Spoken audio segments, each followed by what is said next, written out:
Chapter 366. In the trending topics, the netizens vividly interpreted the hashtag, when I'm ruthless. Even the couple I'm dating will be hateful hashtag. Hence, a topic quietly climbed to the bottom of the trending topics on Weibo. When Si Chuanbai saw the hashtag Shuringdi is useless hashtag, his expression was exactly the same as the old man on the subway. In the past, he had predicted that Sure Sui would be on the trending topics and had prepared the corresponding public relations. Recently, the trending topics were getting more and more confusing. Shuringdi is useless? What kind of public relations is this?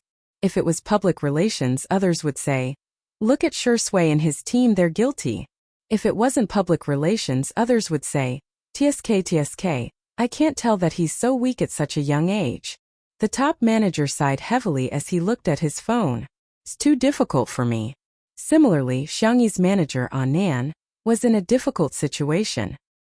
He had been worried sick that he wouldn't be able to sell his obedient version B. Until he saw the Weibo post about the sales. 59 seconds? 100,000 copies? Did he see wrongly? Before Nan could react, his phone was bombarded with calls from various media outlets and business partners. To put it simply, Xiangyi was on fire. However, the problems that followed were also obvious. An artist didn't just need a manager, they needed a team.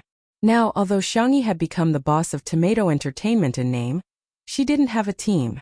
With so many things piling up, Nan felt powerless. It was too difficult. I don't deserve it. He even had a feeling of wanting to shrink back. Should I resign? Just as this thought flashed through his mind, his phone rang. When he saw the caller ID, he rubbed his eyes hard before answering the call. Mr. C? Are you looking for me? Si Chuanbai's serious and deep voice came through the receiver. From today onwards, my team and I will be in charge of handling Miss Xiangyi's management business. Really? That's great.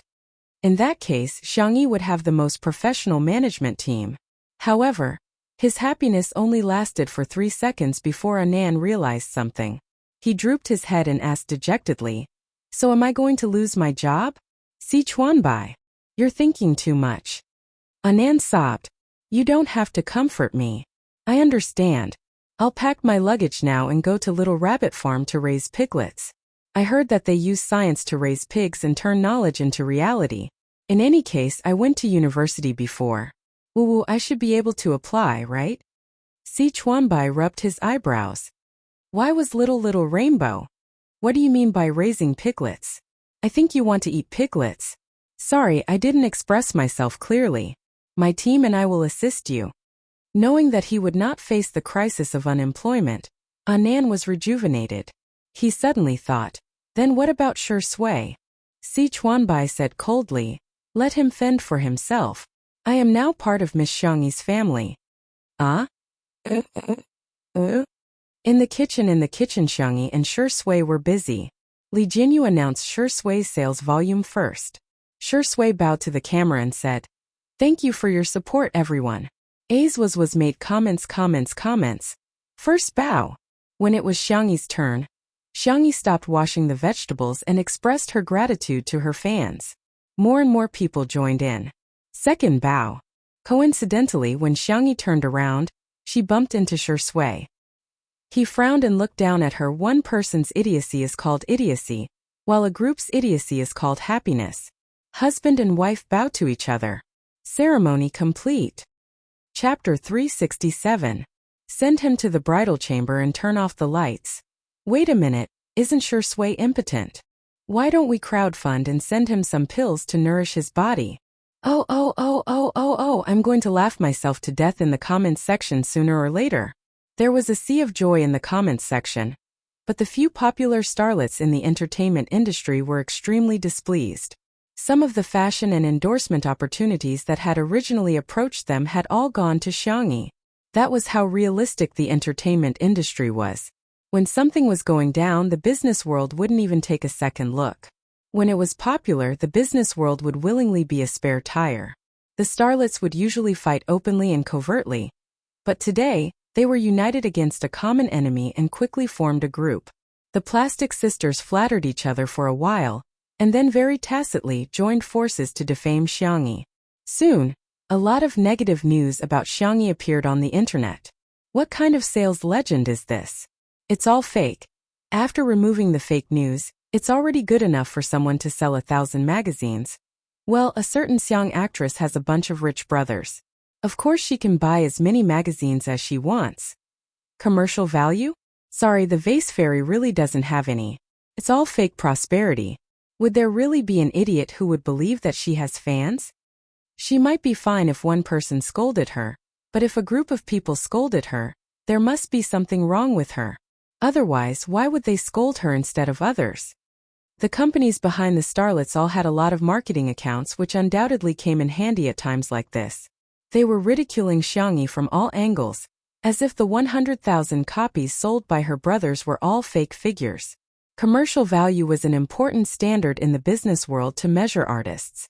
Seeing so much negative public opinion on the internet, some brands couldn't help but back out. Looking for Xiangyi might not be a good choice. She was popular, but she was a little too black-red. After all, no one wanted to find a spokesperson who would attract criticism. Besides, her figures were too exaggerated. In the entertainment industry, male artists had always been the ones who outsold female artists. Since when had female artists ever outsold male artists? At the critical moment, an overseas vlogger posted on Weibo, which attracted the attention of netizens. Nowadays, there were many overseas artists, internet celebrities, vloggers, and so on Weibo. Some of them managed their accounts well and had a considerable number of fans. It just so happened that the vlogger who posted on Weibo would usually share her outfits, skincare, and so on. She had more than 2 million fans. Lunavi. Hey, I want to ask, can anyone help me buy this? My friends like her very much. There was a picture. It was a screenshot of My Style Xiangyi Edition B. The netizens? Is Xiangyi? S. Do overseas vloggers? S. Someone raised a question in Luna's native language. She no. S fans post one. She, it her videos s her, s, d t's, this is t.s2, s. Not only is she the ideal type for men, but she is also the ideal type for women. S for, oh my god, someone bought it for me. I'm so happy. Chapter 368. The netizens were dumbfounded. Ah, is this real? Usually, we're the ones who get people to buy overseas skincare products and cosmetics. Now, foreigners are getting people to buy our female artists' magazine covers? At first, some people thought that it was just a publicity stunt. However, some overseas students posted screenshots of overseas magazines, which made people realize how terrifying Xiangyi's popularity was overseas. I'm shocked. So the vase fairy is not only popular, but she's also really popular overseas? Ah, there are 200,000 links to each of the 3 editions. Sister Yi's edition B has been sold out. It's really sold out in seconds. I went to several well-known overseas video websites and found that the number of views on Xiangyi's cooking videos is second only to the videos of our national treasure panda acting cute. The popular actresses who had teamed up to slander Xiangyi were also confused. How did this happen? Didn't Xiangyi just star in a variety show? How did she become so popular overseas? Those brands who had backed out just now were dying of regret. They hurriedly tried to contact Xiangyi again, only to find that she already had a new management team, gold medal manager Si Chuanbai and his team. The brands were speechless. Isn't he sure Ingdi's exclusive manager? Why is he in charge of Xiangyi's management business? Si Chuanbai was much colder than Anan. He quickly filtered through and rejected those that were not suitable for him. Those brands beat their chests and stomped their feet, hating themselves for being a step too late and missing out on such a huge business opportunity. The most vicious slap in the face came from a Weibo post that Sure Sui liked. Badeo President V. Whoa, what lousy magazine is this? It's limited to 1 copy per account. I'm rich. Let me buy it. Do you hear me? Xiang Feng's incompetent and furious post attracted a lot of laughter from the netizens. After Sure Sui liked the post, everyone suddenly understood the main point. There's a limited purchase? And it's limited to 1 copy. A limited purchase meant that no one could buy hundreds or thousands of copies. The rumor of Xiangyi's brothers spending money to boost sales was dispelled. The netizens were in a daze, still in disbelief. Xiangyi, a female artist, had single-handedly surpassed Shui's magazine sales. She had really recorded a variety show. If there were any good works in the future, he didn't dare to think about it. He really didn't dare to think about it. Untimely super topic. Shui, a man who is always on the front line to protect his wife. My first reaction is that I've eaten candy. My second reaction is that Shui likes her. Sob, me too. I feel like my daughter hasn't been enlightened yet. I'm looking forward to her growing up, but I don't want her to grow up at the same time. Her mother fans are so worried. The manner. When lunch was served, Jiang stared blankly at the sumptuous lunch. Did elder sister do all this? Amazing. Jiang praised generously. Jiang, call me auntie, said Zhongyi. Jiang shook her head and said, no, it's sister. The beautiful ones are all big sisters. Xiangyi had always been very tolerant towards her cubs. She pushed a cup of freshly squeezed strawberry milk over, her eyes gentle and calm. Jiang took a sip and squinted her eyes blissfully. After a few seconds she sighed like an adult and said, when will I grow up? Madame Xiang asked. Jiang, what do you want to be when you grow up? Jiang exclaimed, I want to marry Sister Yi. Everyone at the table burst into laughter. Shui was the only one who raised his eyebrows. Children are such creatures. They're really annoying. Chapter 369. The netizens watching the livestream were appalled. It's time for the mukbang livestream. Reporting, the takeout has been ordered and the milk tea is ready. Get ready to eat. Over. Ha. Shui's eyebrows are so soulful. He's not going to be jealous of children, is he? Zhongyi was shocked by the delicious food on the table. Did you make all these? Xiangyi didn't take the credit. Shui and I made them together. Shui said, I'm just an assistant. A look of surprise flashed past Zhongyi's eyes. As far as she knew, Shui was the type of person who would rather not eat than cook. Yet she's willing to cook? Madame Xiang praised. Our dear Tutu's culinary skills are really getting better and better, Xiangyin humphed and said. That's all, Madame Xiang. Haha, if you didn't eat the most, I would have believed your nonsense. As for Xiao Naofu and little Shiji, they also had their own lunches. Little Shiji, who had only eaten dog food before, barked and buried its face into the bowl of food for the first time. Xiao Naofu, on the other hand, turned into a little kitten and ignored its own food to squeeze into little Shiji's bowl. Little Shiji looked at it in bewilderment. Woof! Xiao Naofu barked at it fiercely. Woof! I'm going to eat your food, you mutt. Little Shiji hesitated for a few seconds and quietly retreated. It even pushed its bowl towards Xiao Naofu, seemingly hinting for it to eat more.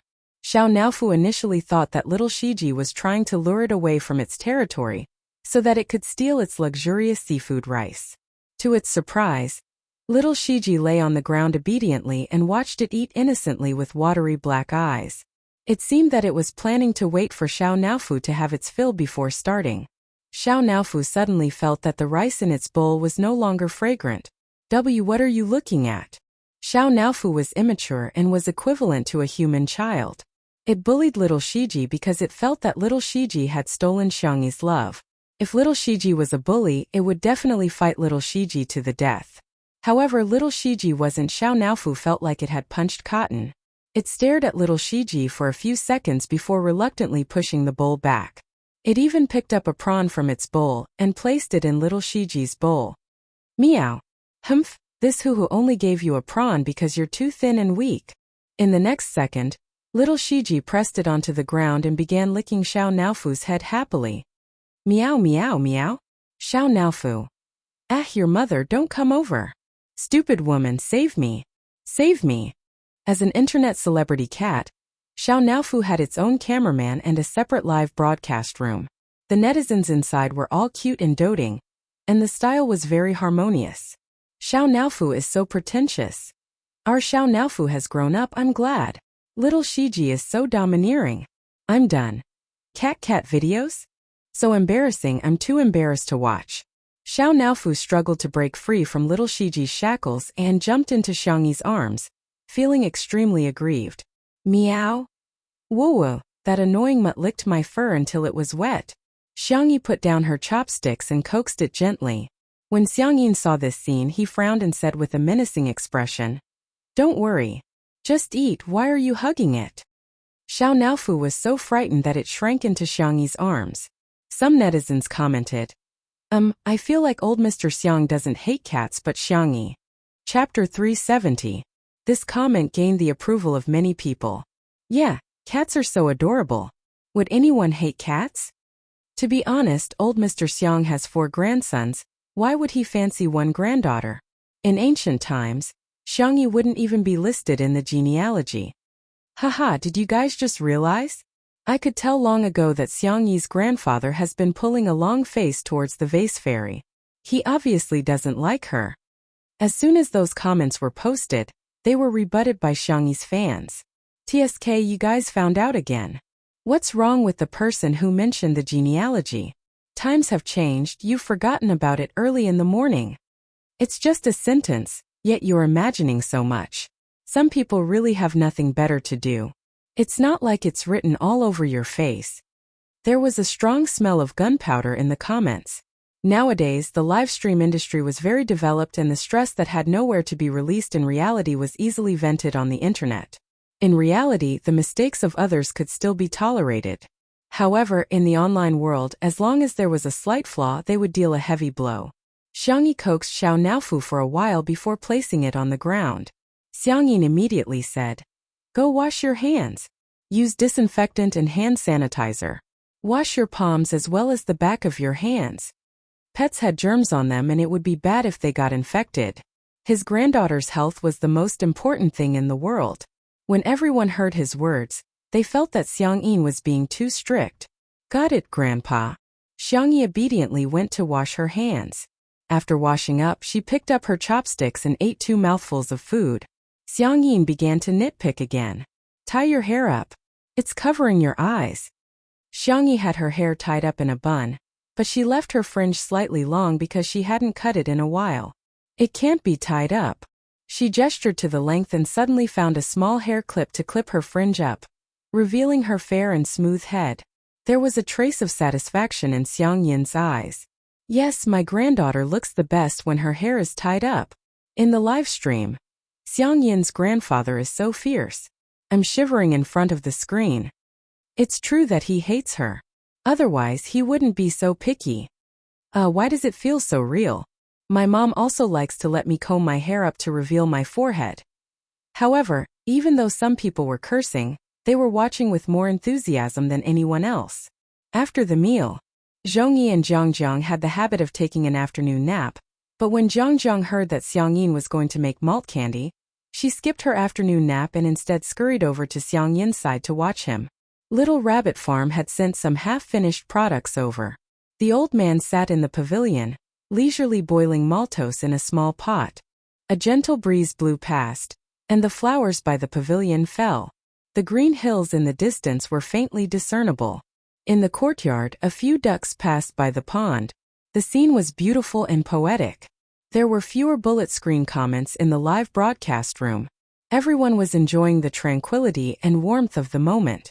The old master's movements were skillful, and it was obvious that he had done this many times in the past.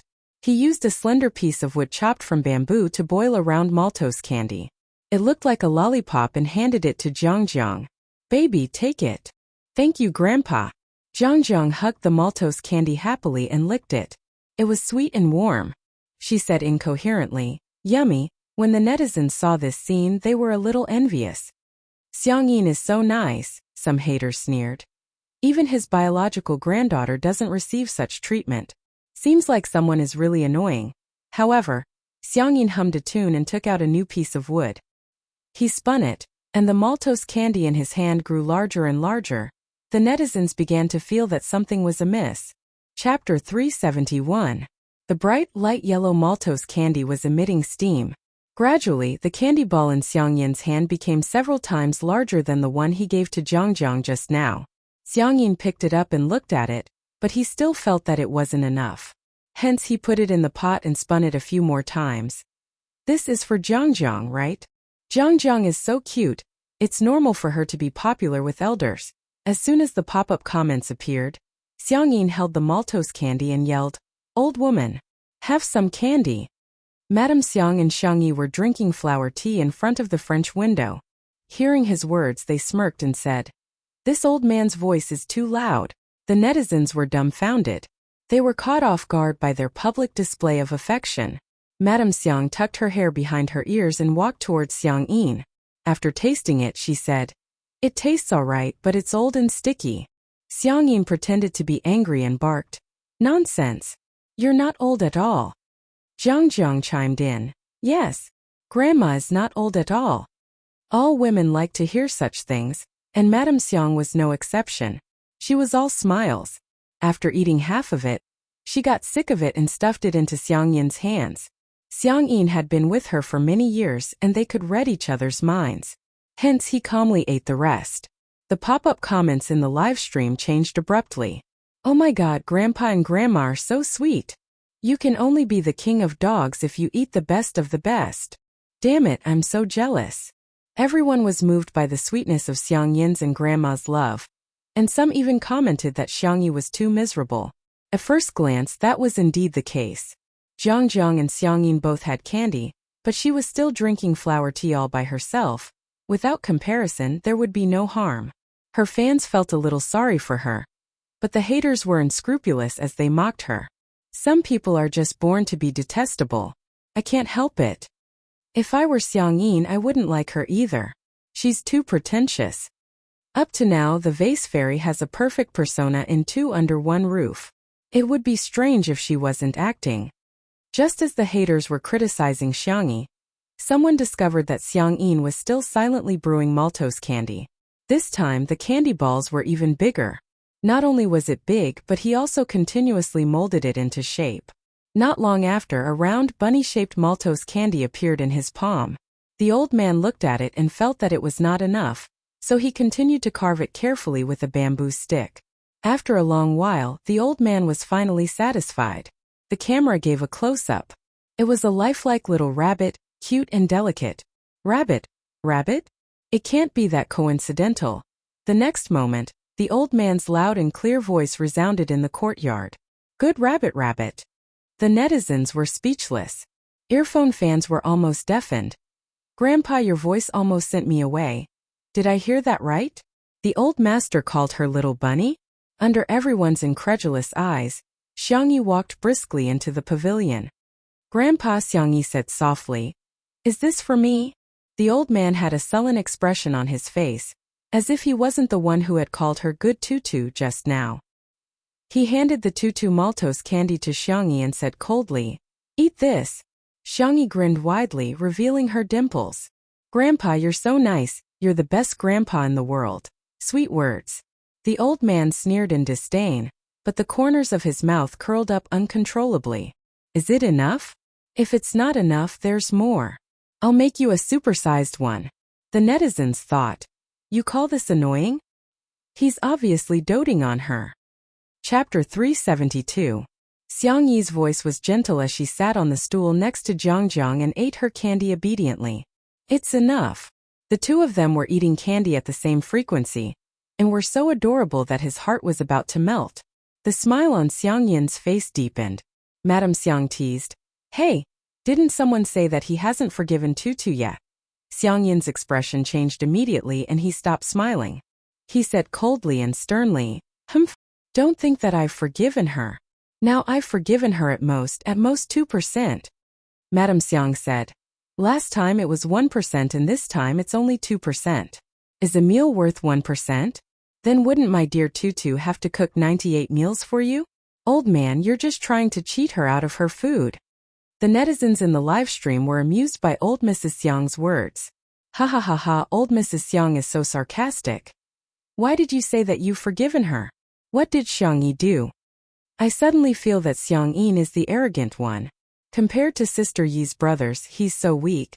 In the apartment, Qin Wanyan, who had recently suspended her work, was watching Two Under One Roof, as if she had been possessed.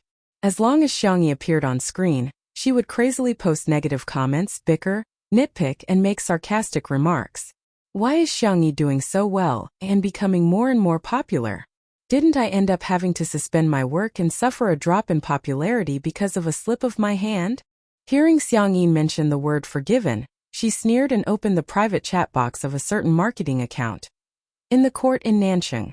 Today's court hearing was being live-streamed on the court hearing website. Xiao Wan, who was also known as guardian of the best Xiang Yi in the world on Weibo, was seated in the gallery, so nervous that her palms were sweating. The judge announced that the court was in session and the live stream began. In an instant, many people swarmed into the live stream. When they saw Sangchen, who was sitting at the plaintiff's defense lawyer's seat, the comments section suddenly became lively. Xiang Yin's suit is so classy. This is Lawyer Xiang's first court appearance in years, right? It's my first time watching a live trial. I'm a little nervous for some reason. The case was quickly sorted out. Xiao Wan's good friend Xiao Su got first place in the written interview when she applied for a job. However, the company hired a boy who ranked lower than her because this position was more suitable for boys. The lawyer hired by the defendant's company was also very good. The first thing he did was to change the concept of the case. His style of defense was very eloquent and infectious. He avoided the important points and dwelled on the trivial. He did not mention the gender issue at all. In conclusion, the defendant refused to admit the plaintiff not because of the plaintiff's gender, but because the plaintiff's overall ability was insufficient. Xiao Su's face was pale. The failure of the interview was a huge blow to her. Now that she was going to suffer a second blow, she felt a little uncomfortable physically and mentally. Taking advantage of her poor state, the company's representative attacked her without restraint. We think that Miss Su has a social disorder. As we all know, a serious social disorder is a psychological illness. Our position is really not suitable for her. In the live stream, some people felt that what they said made sense. That's right. How could they hire a ticking time bomb into the company? Getting first place in the written interview doesn't mean anything. Maybe she has high scores but low abilities. To be honest, this position is indeed not suitable for a girl. Given her age, she's going to get married and have children in 2 years. Who's going to bear the company's losses? Chapter 373. While the group of people were having a heated discussion, Sangchen raised his eyebrows slightly in reality. Are you done? The man's voice was thin, cold, and low, and it exuded a powerful aura. The two people in the dock subconsciously shut up. By the time they came back to their senses, they realized that they had somehow listened to Sangchen's words. Sangchen got up and retorted without even looking at the document. Does the first place in the written test mean that you're not competent enough?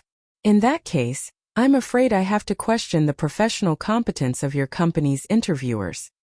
As for mental illness, that's a personal attack. Who says that everyone has to be extroverted? It's precisely because of introverted people that there's diversity. No matter what personality they have, they deserve to be respected. If the person who came in first place in the written test was a man, would you still hire a woman who ranked lower? The answer is obviously no. Not only are you violating the law, you're also morally laughable. After a pause, he sneered.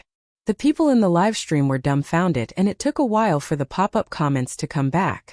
Damn, Sangchen is so sharp-tongued. If you're not good at literature, you can think of one sentence. Lawyer Xiang is awesome. Well said. He's reasonable and polite. It's a textbook defense. Xiao Wan could no longer hear what the judge said to the defendant's lawyer. The only thing she could see was the tall and imposing figure.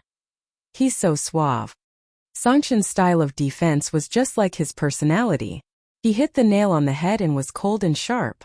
After a few rounds, he had already gained the upper hand. Xiao Su, who was initially hanging her head low, slowly raised her head and subconsciously straightened her back. Yes, I'm not as bad as the other party. Having regained her confidence, Xiao Su's gaze became resolute. The netizens in the live stream were infected, and they began leaving comments to cheer her on. A case of this level was not difficult for Xiang Chun at all. Very quickly, he slayed everyone in the room with a crushing manner. He adjusted his tie with his well-defined fingers and listened coldly to the judge announce the results of the trial. In the end, Xiao Su won the lawsuit. Although she did not receive much compensation, she smiled for the first time in days. Lawyer Xiang, thank you. Xiao Su sniffled and continued. And you, Wan, thank you for helping me so much. Xiao Wan quickly waved her hands and said, No, I didn't do anything. It's all thanks to Lawyer Xiang. Sangchen replied calmly. You're welcome. The three of them left the courthouse and were immediately surrounded by local reporters. Other than a reporter from a legal program, the rest of the reporters were there because of Sangchen's popularity. Reporters from programs such as anti-mediation, matchmaking, and so on all came to join in the fun. Lawyer Xiang, will you take the path of a public interest lawyer in the future? Mr. Xiang, are you interested in joining our dating show? Are you a feminist? What do you think of the sentence? I'm sorry for being born a woman on the internet. Sangchen was expressionless. He had no intention of cooperating with them at all. However, when he heard a certain question, his eyebrows furrowed. Regardless of whether you were born a woman or a man, there's nothing to be sorry about. There's no need to differentiate between men and women in this world, because too many people don't understand the concept of equal rights between men and women. He had a cold aura and his facial features were profound. His speech affected everyone until Xiao Wan accidentally blurted out, "Ah, Brother Damao is so handsome." Sangchen's expression gradually stiffened. Chapter 374. Xiao Wan's eyes gradually widened in horror. "Ah, why don't I think before I speak?" A reporter got the joke and burst into laughter. Smog is Sameogu. Hades is brother Sanmao, Dr. Xiang is brother Ermao, and Lawyer Xiang is brother Damao.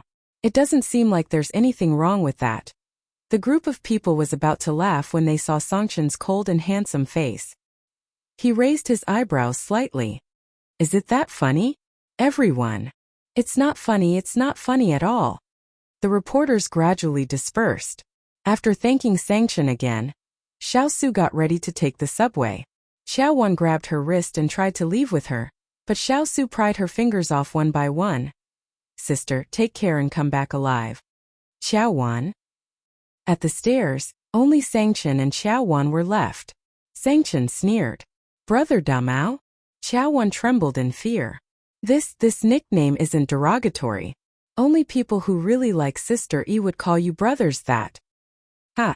The man chuckled coldly and slowly adjusted his sleeves. Xiao Wan felt a chill down her spine. She felt that Sangchen was like the villain in a movie at this moment. She had a strong desire to live. Lawyer Xiang, I've snatched Sister Yeezy magazine. Sangchen paused in his actions. He was a step too slow when the competition started just now and didn't manage to snatch a single copy. Instead, Xiao Wan successfully snatched the cover of Xiangyi's B edition with her fast hand speed. Lawyer Xiang, look. This photo of Sister E looks so much like the little princess. This photo of Shuringdi hugging her makes her waist look so slender. And this photo of the two of them holding hands. Motherf ******s are so satisfied. Oh, this is so untimely. Xiao Wan scrolled through the photos and explained in real time. However, she felt an inexplicable chill. She looked up and realized that Sangchen was staring at Shui's hands. His deep eyes narrowed dangerously, and he looked like he wanted to chop off Shui's hands. Xiao Wan gulped and tried to explain. Actually, a two-person cover is already considered a very small. There were some double covers, some kissing scenes, and some seductive driving poses.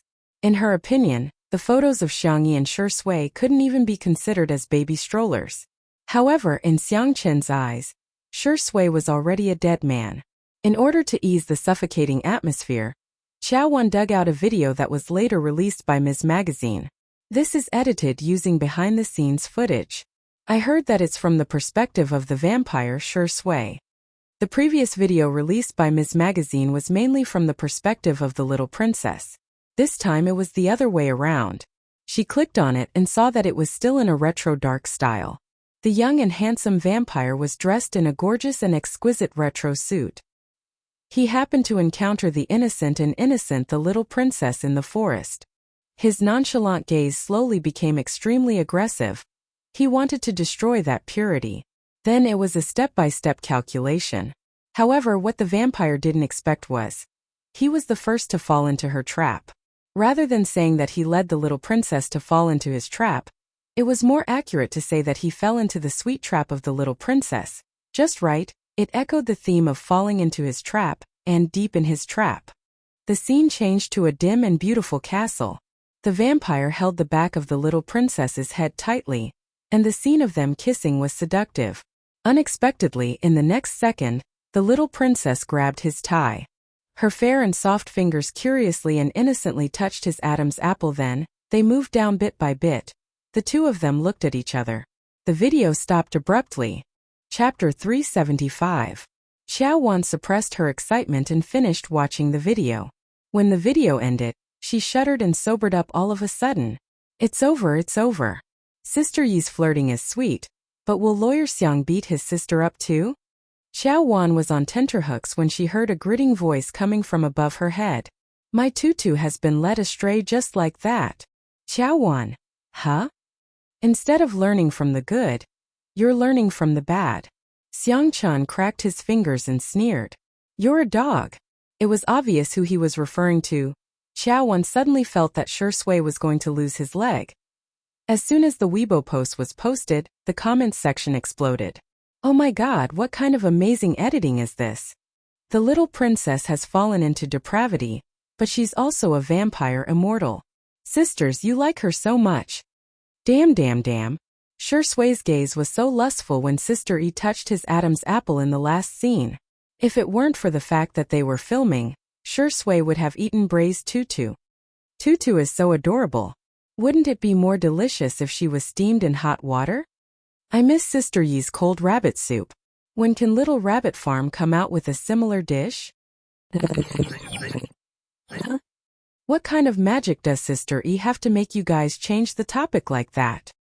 Xiang Yi's flirting was treated as a trump card. And now the trump card had worked. The third and fourth batch of links were still selling like hotcakes. Those who were close to the warehouse where the physical copies of the magazines were distributed quickly received the physical copies. The cover of Morning Star used a photo of Xiang Yi tugging at Shi Sui's necktie. Their gazes met, and there was a clash of provocation and abstinence, as well as a clash of seduction and depravity. The atmosphere was full of storytelling. In the interview, other than the usual questions, there were also the two people's understanding of the story. Xiang Yi. It's a very romantic story. I think both the little princess and the vampire are very lonely. They don't have any good friends, so they are attracted to each other. Although the shooting style uses dark elements, I think the vampire is very gentle. He didn't hurt anyone. Shi Sui. I think Sister Yi is right. It was more like redemption than depravity. On the surface, it was the vampire who had trapped the little princess. In fact, the little princess had also trapped the vampire. However, both parties were willing to do so. The little princess was like a star to him. The fans of the untimely couple were completely intoxicated by it. I don't care. I've already replaced Sister Yi with Shi Sui Xing. Ha ha ha. I think Sister Yi's understanding is a fairy tale, while Shi Sui's understanding is a love story. I'm different. I can imagine the 100,000 word content that's not allowed to be described on QQ. Sob, don't spout nonsense. Xiang Yi is still a child. What if she sees this? By 7 o'clock in the evening, MS's Weibo post had been reposted more than 100,000 times and liked hundreds of thousands of times. In a sense, Untimely Couple had really stepped out of the entertainment circle and entered the public eye. The number of fans who were in favor of the couple also increased rapidly. Just as everyone was in harmony, a certain marketing account released a video titled, Interview with Xiang Yi's Ex-Fiancé. Countless people were puzzled. After clicking on it, they realized that the main character of the video was a greasy man in his 30s. Xiang Yi is a big star now? She's the one? Ha ha ha, she was the one who chased me back then and insisted on eloping with me. Chapter 376. Ah, of course I didn't get together with her. How could I possibly fancy a woman like her? The man in the video had facial features that could barely be considered handsome, but his words were disrespectful to women, and he would often talk about life principles. He even bragged about how big his internet celebrity company was. It was a vivid interpretation of a phrase. He was old and cunning. Spicy Tutu Xiang Yi's fans, who had just seen the video, were enraged. Sister Yi eloped with you? Dream on. This man. I'm so embarrassed that I've dug my toes out of 3 rooms and a living room. Spreading rumors requires a lot of effort, but refuting them requires a lot of effort. There must be a bottom line even when it comes to creating hype, okay? However, the male lead of the video had probably tasted the sweetness brought about by the popularity of the video, as he soon released a second video. At that time we had already met each other's parents. Of course I didn't fancy her. But she pestered me too much and insisted that I marry her. But her family didn't agree. In order to see me, she even climbed over the wall at home. Oh yes, for my sake, she even made her grandmother faint from anger and sent her grandfather to the hospital. There's nothing I can do about it. I'm just the kind of person that young girls like. The man continued to expose the video. This time he was obviously much more experienced. Behind him was the logo of his internet celebrity company. As he spoke, he showed everyone the chat history between him and Xiangyi. Just as he said, the Xiangyi in the chat history showed a strong desire to get married, and frantically expressed her love for the man. She even said that she was willing to bear his children after marriage and be a full-time housewife. The strong contrast made the netizens dumbfounded. This was simply a case of a goddess becoming a bootlicker. The old fans tried their best to explain that this must have happened during the period of amnesia. However, many fans who had just fallen into the trap expressed that they couldn't accept such a side of Xiangyi. There were even several famous bloggers with millions of fans who posted condemnation. The value of a woman definitely doesn't revolve around cooking in the kitchen, let alone being a fertility machine. At Xiangvi, I hate your persona and despise your worldview. I'm so angry. It's precisely because there are women like Xiangyi that men look down on women. How many seniors have spent countless efforts to tear off the labels on women? Now, you are putting labels on women one by one and putting shackles on them. Filial piety is the most important of all virtues, and Xiangyi is a real unfilial daughter. Filial piety is a traditional virtue in our country. If celebrities can't do it, then wouldn't they be setting an example for their fans to be unfilial? I call for a boycott of Xiangyi. Boycott two under one roof. Qin Wanyan spent a large sum of money to bribe those bloggers. When she saw countless netizens scolding Xiangyi, she instantly felt that her money was well spent. As for the man who broke the news, she was the one who first found a gossip media outlet and claimed that Xiangyi was not as innocent and naive as the netizens thought. On the contrary, she had a dark history of eloping. That gossip media outlet was like a fly that had smelled rotten meat as they found the informant. Coincidentally, the informant also wanted to ride on the hype. Hence, both parties hit it off and came up with a huge piece of news. Brother Xian, do you have Xiangyi's contact number? We can record a conversation between you and her. It'll definitely go viral. The person in charge of the gossip media outlet suggested. With a look of guilt in his eyes, Xian said stubbornly, her number has already been changed. What about her family?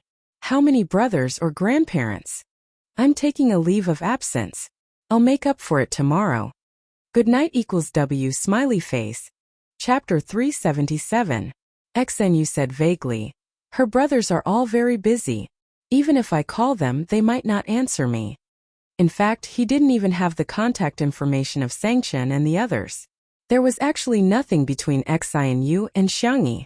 At that time, Xiangyi was just eager to get rid of the Xiang family.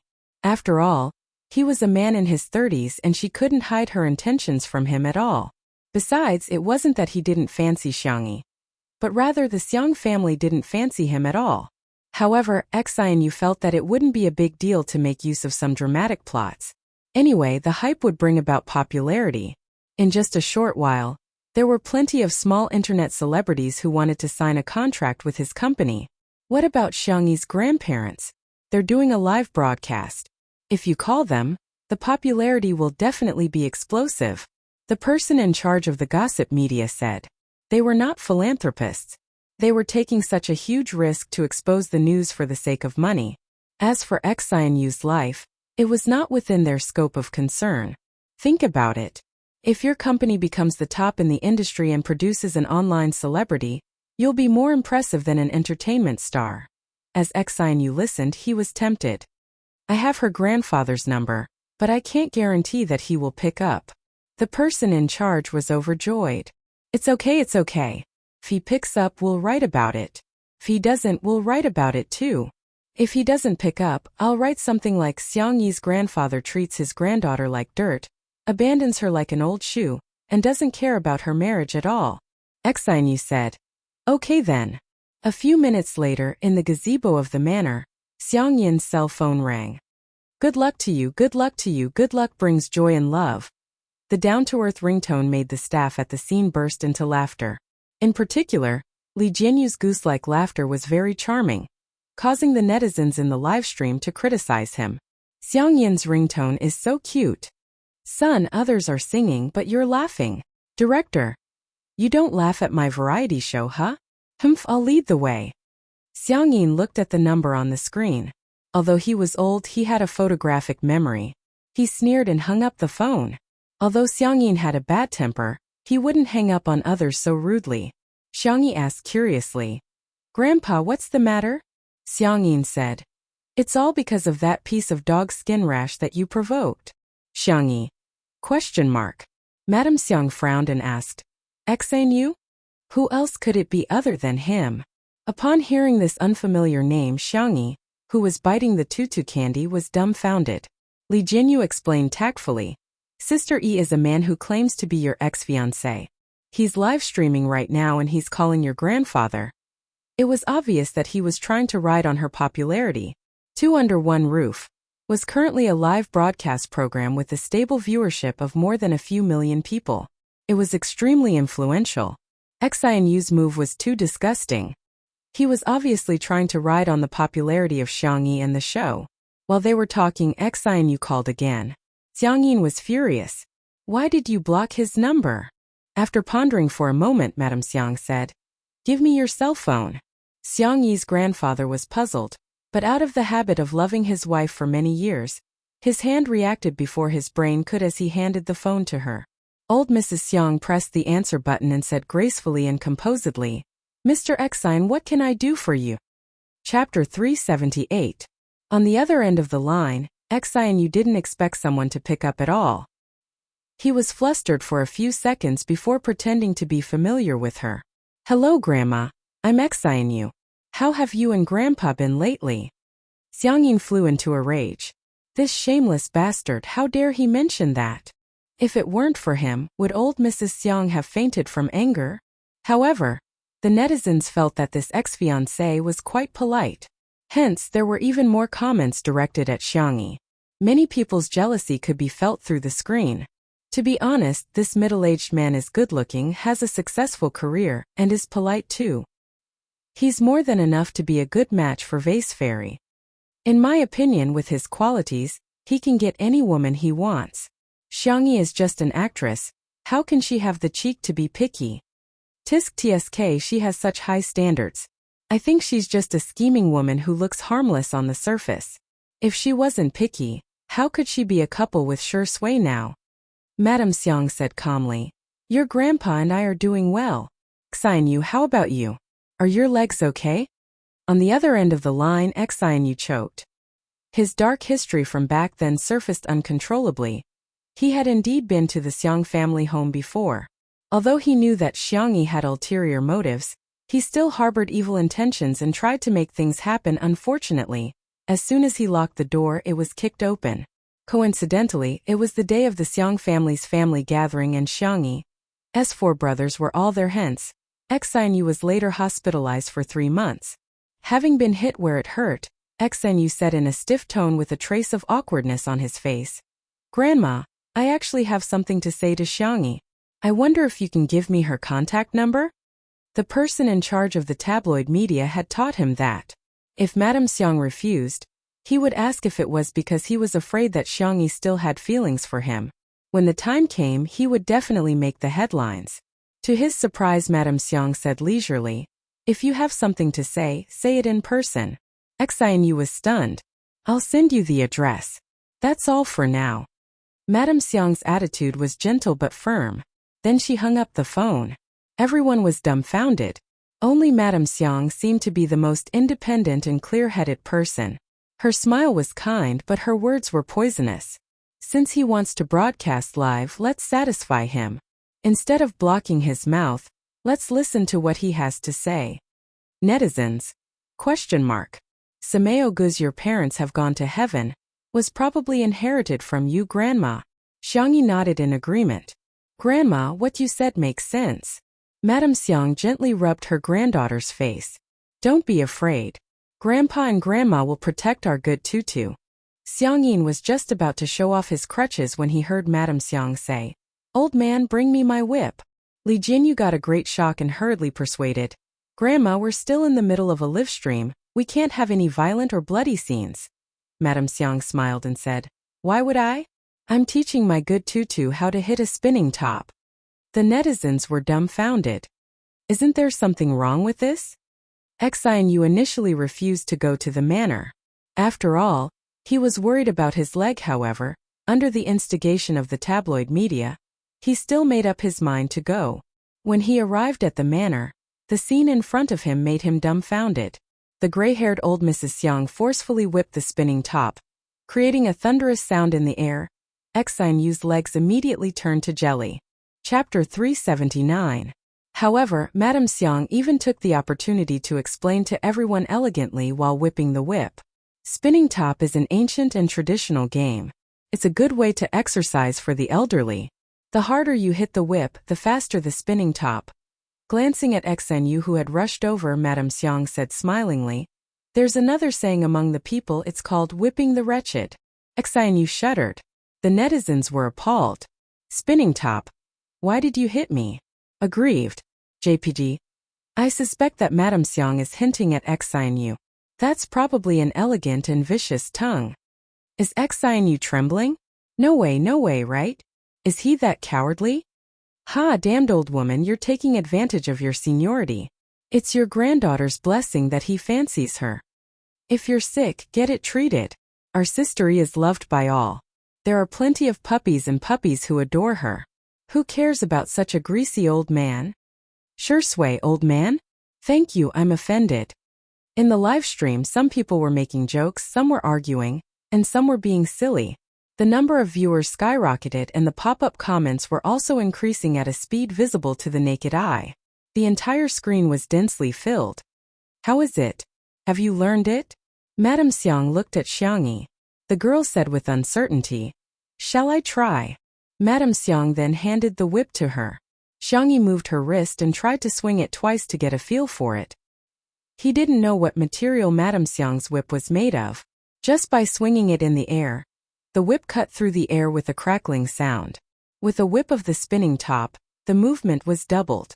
Xianyu was speechless. He suspected that he would die on the spot if the whip were to land on him. Xianyu put on a fake smile and took the initiative to greet. Hello, Grandpa and Grandma. He even nodded at the crew of the program and said, Hello everyone. You've worked hard. He had specially changed into a silver gray suit and combed his hair back, making him look rather handsome. Hearing this, Xiangyi turned her little face to look at him. The girl's skin was so white that it seemed to glow. After taking care of her body for a while, she had become slightly rounder. Her face looked full of collagen, and her nearsightedness had also improved. She could be said to be beautiful and charming. The most amazing thing about her was her calm and gentle temperament. It was as if no matter how noisy her surroundings were, it would not affect her. Xianyu's heart began to itch. He felt that Xiangyi was even more beautiful than before. If she continued to pester him, he might agree to go out with her. At most, he would just kick her away when he got tired of sleeping with her. Just as this thought flashed through his mind, a cold gaze suddenly locked onto him. When he met Shurshui's dark and dangerous gaze, Xianyu broke out in cold sweat and didn't dare to look at her again. Mr. Xian, Xiangyi said faintly. Hearing her clear voice, Xianyu refused to give up and leaned forward greedily. Xiangyi, long time no see, did you miss me? Xiangyi took a step back without a trace and distanced herself from him. I heard that you have something to say to me?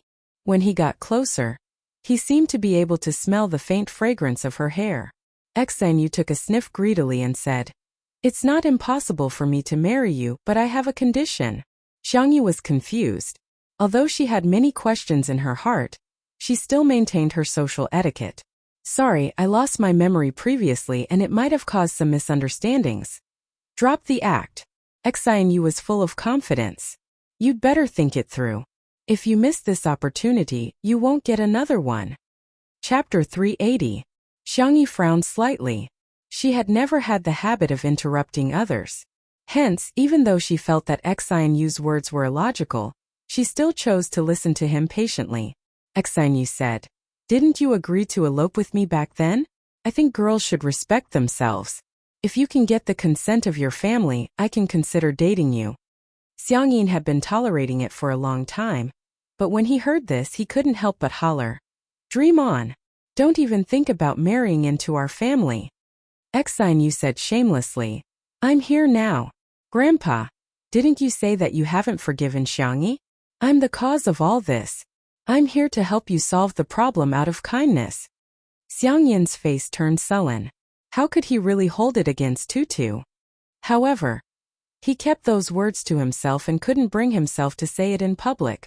Due to Xiangyin's arrogant character and sudden silence, the netizens naturally got the wrong idea. I think Yu's words make sense. Yu isn't that bad, right? Why do you guys always think badly of him? He's obviously a PUA. He's belittling girls in order to gain control.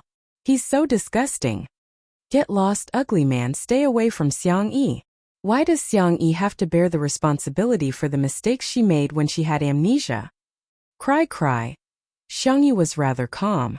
I don't have any plans to get married, nor do I have any memories of you, Mr. Xian. I don't think our lives will intersect again. Yu looked at Xiangyi, who seemed to be trying to distance herself from him, and immediately panicked. How can you go back on your word?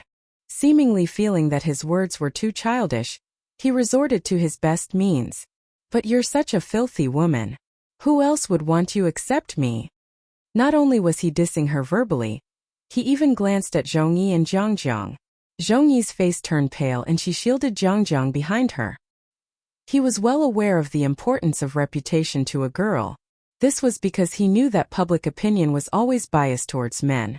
For example, if someone got pregnant before marriage, everyone would scold the woman. It was as if the man had no responsibility at all. Now that he said this, he was deliberately leading the crowd to believe that Xiangyi was no longer clean. Xiangyin flew into a rage. Nonsense! You're talking nonsense! He was so angry that he picked up his walking stick and wanted to break this dog's leg. Yu hurriedly retreated and said, I've already said what I wanted to say. Xiangyi, I'll give you 5 minutes to consider. No need. The resolute words came from Madame Xiang. Her expression was calm and her dress was elegant. Whether it's our Tutu or other girls, they all live for themselves, not for others to see. And your slander, in my opinion, is childish and laughable. People who don't know the truth will attack a girl because of her so-called reputation, but as her family, we will never hurt her. Don't you agree, old man? Madame Xiang looked at Xiangyin with a smile in her eyes. Xiangyin seemed to have been encouraged and the advantage of his loud voice was obvious at this moment. Bunny is our family's little darling. No one is allowed to hurt her. What do you mean by forgiving? I've never blamed her at all.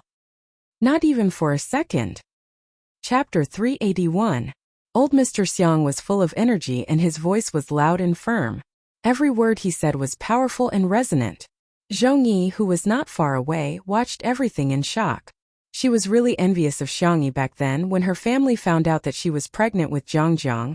Their first reaction was to chase her out of the house for fear that she would ruin their reputation. However, they also asked her to give her parents and brother a considerable amount of living expenses every month on the grounds that it was her duty to do so. On the other hand, Xiangyi's family protected and supported her unconditionally. Even Xiangyin, who was so arrogant and awkward, would make tutu candies for her. He would even give up his pride and protect her without hesitation. Xian, you still wanted to play the same trick again. Then no one wants her. Shut up. So what if no one wants her? It's not like our family can't afford to raise her.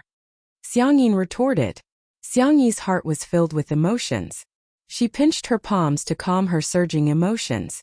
It turns out that Grandpa has never blamed me. Madame Xiang was much more sharp-tongued. Is the standard to judge a girl by what you call no one wants her? Come on, the Qing dynasty died a long time ago and arranged marriages have long ended. Even an old woman like me knows that marriage is free in the new era. Don't tell me you don't even know that? Pretending to be surprised, old Mrs. Xiang covered her mouth and said, Ah, are you a fool? Or did your parents leave early? Xianyu's face immediately turned as red as a pig's liver. In the live stream, the Spicy Tutu fans were overjoyed. Grandpa Xiang and Grandma Zhu. And dote on Sister E so much. Your parents left early equals you're an orphan. Thank you for Grandma's online lessons. Grandma's combat power is definitely on the SSR level. Xianyu is at most an R card. Xianyu's gaze was erratic. He didn't expect Xiang Yin and Madame Xiang to be so difficult to deal with. They had clearly been hurt by Xiang Yi at that time, so why did they still choose not to hold it against her? That was beyond Xianyu's understanding. Since he couldn't persuade his family, Xianyu wanted to continue pressuring Xiang Yi. Didn't she want to break away from the Xiang family? Without him, how could she have succeeded? At the thought of this, Xianyu suddenly regained his confidence.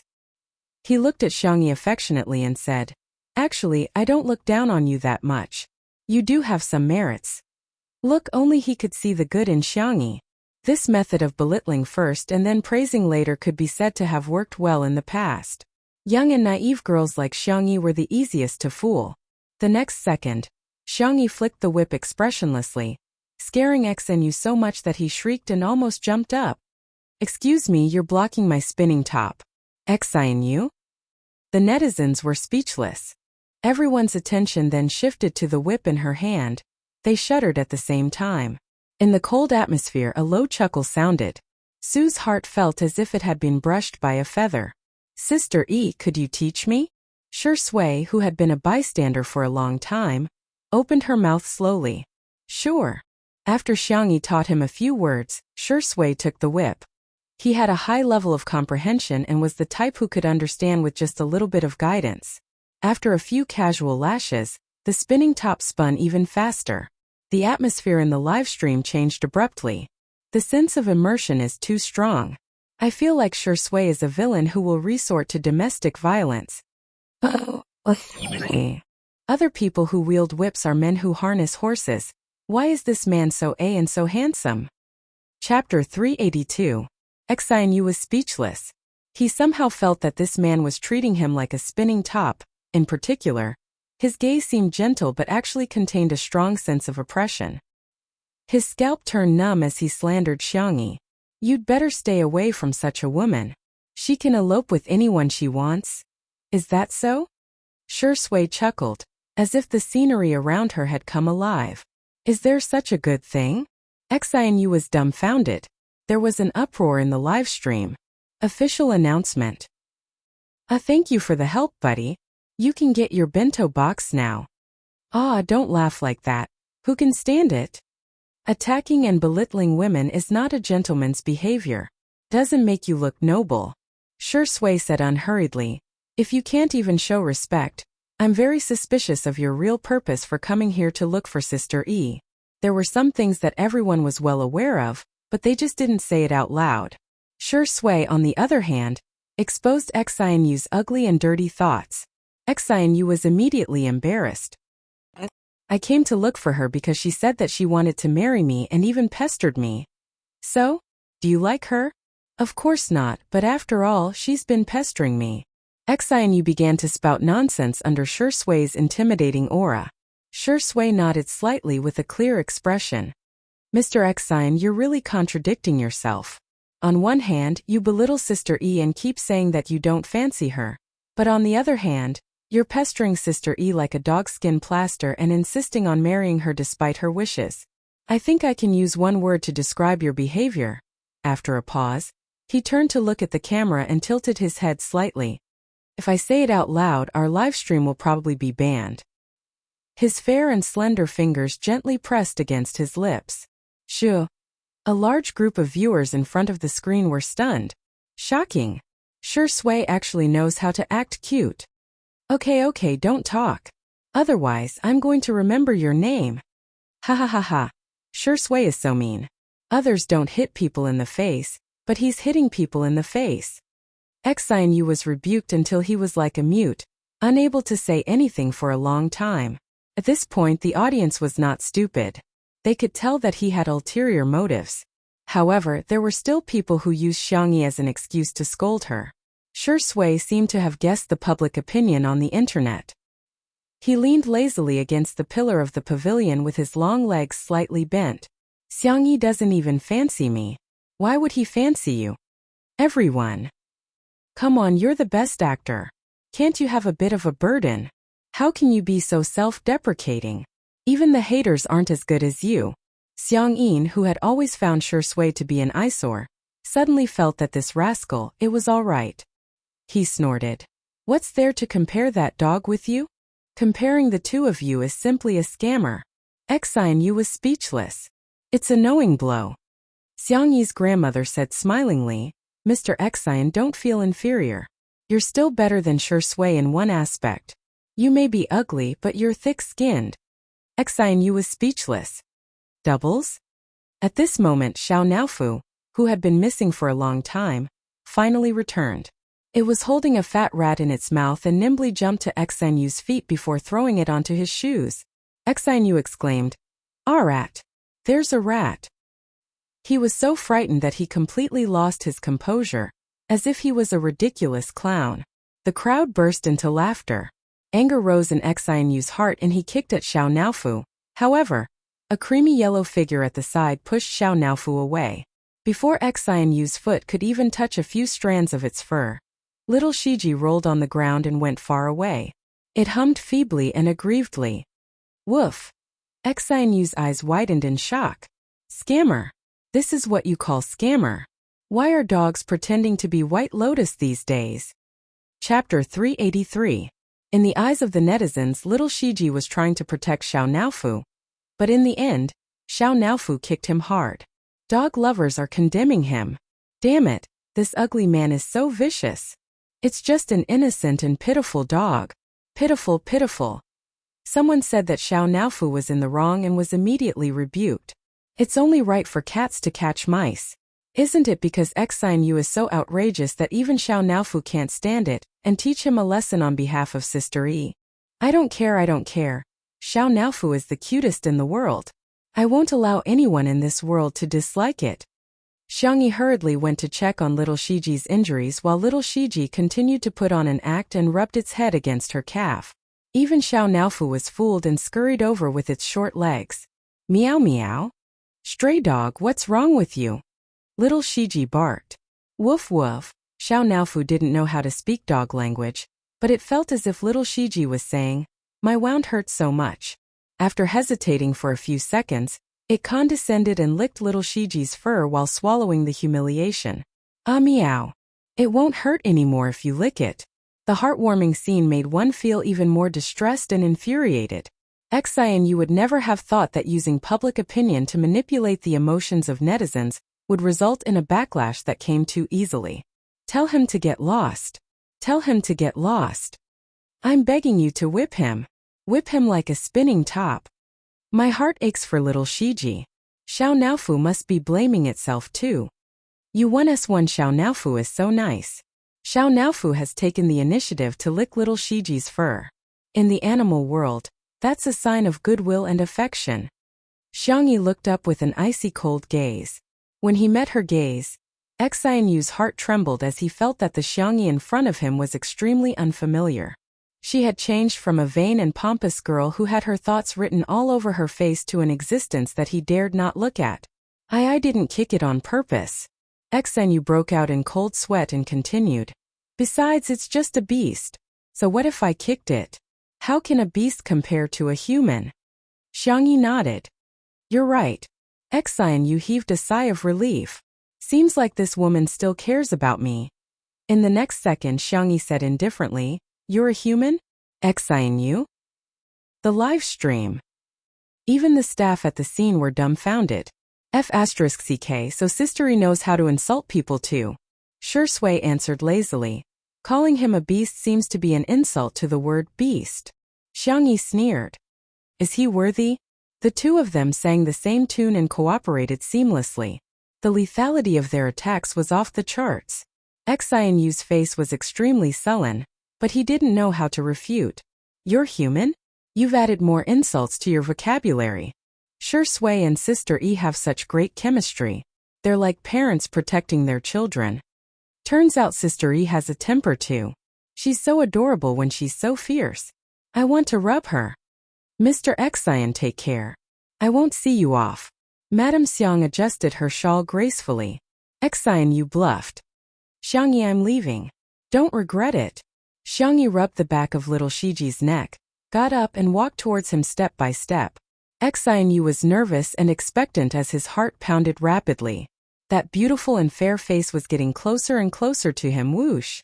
Xiangyi grabbed his collar and lifted him up with one hand while Xian Yu's feet were suspended in the air with a horrified expression. She raised her eyebrows gently, seemingly giving him a gift. You can get out. Chapter 384. There was a few seconds of silence in the live stream before the pop-up comments flooded the screen. Picking up a grown man with one hand. I was wrong, I shouldn't have called her sister. Sister, are you a sniper? I'm sorry I've betrayed you. Why is it inappropriate? From now on, I'm your loyal fan. Xian Yu was scared out of his wits and in a moment of desperation, he turned to Madame Xiang, who seemed to be the easiest to talk to. Grandma, take care of your granddaughter. She's not behaving like a girl at all. Madame Xiang blinked and asked, Old man, did you see anything? Xiang Yin answered calmly, I'm old and my eyesight is poor. I didn't see anything. Shui even applauded and exclaimed, Wow, Sister Yi is so impressive. Zhongyi didn't say anything and simply covered Zhangjiang's eyes calmly. Xian Yu was dumbfounded. What kind of people is this family? Xiangyi carried him a few meters away with a straight face before throwing him out and slamming the small wooden door of the garden that led to the manor.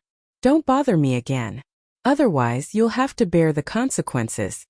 Xiangyi had always been a good-tempered person, but that didn't mean that she didn't have a temper. Xian Yu was so frightened that he peed his pants and stumbled out.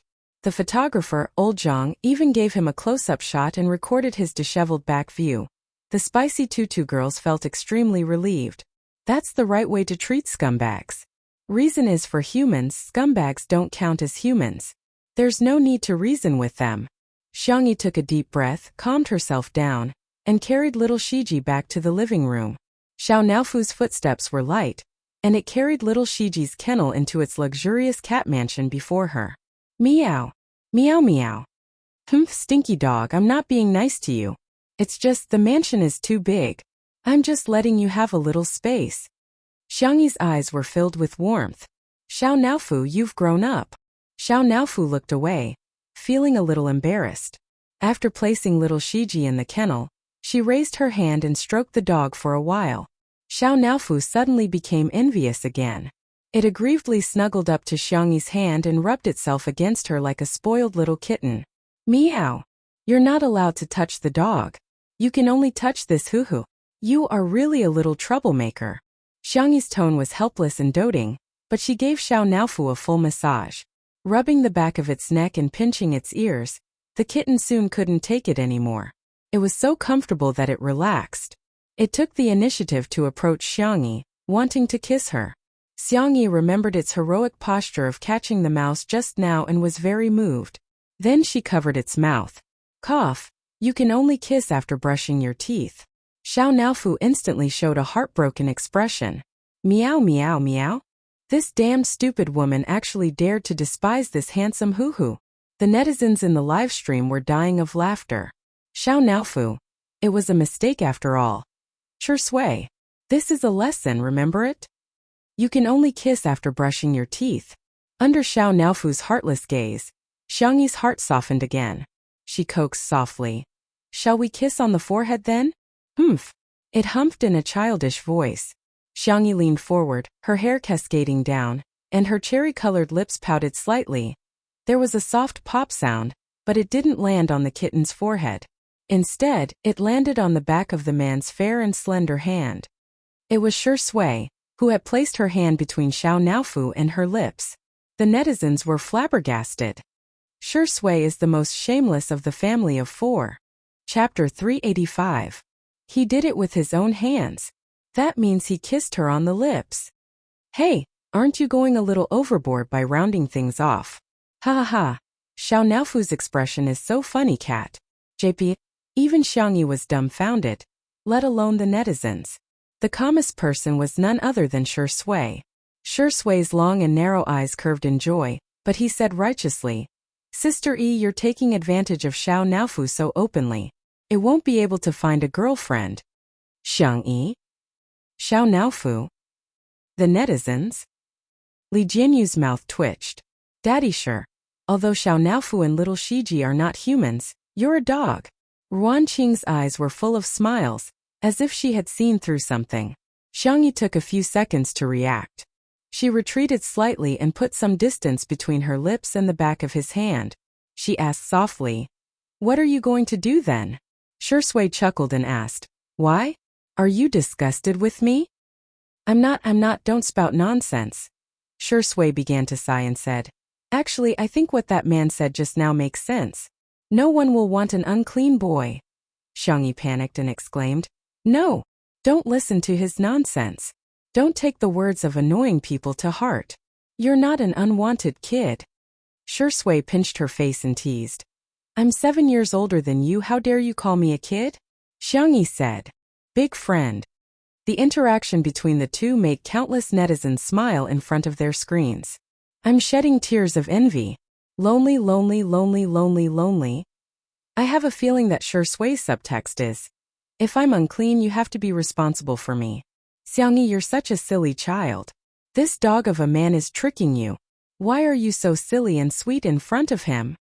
Xiao Naofu meowed angrily.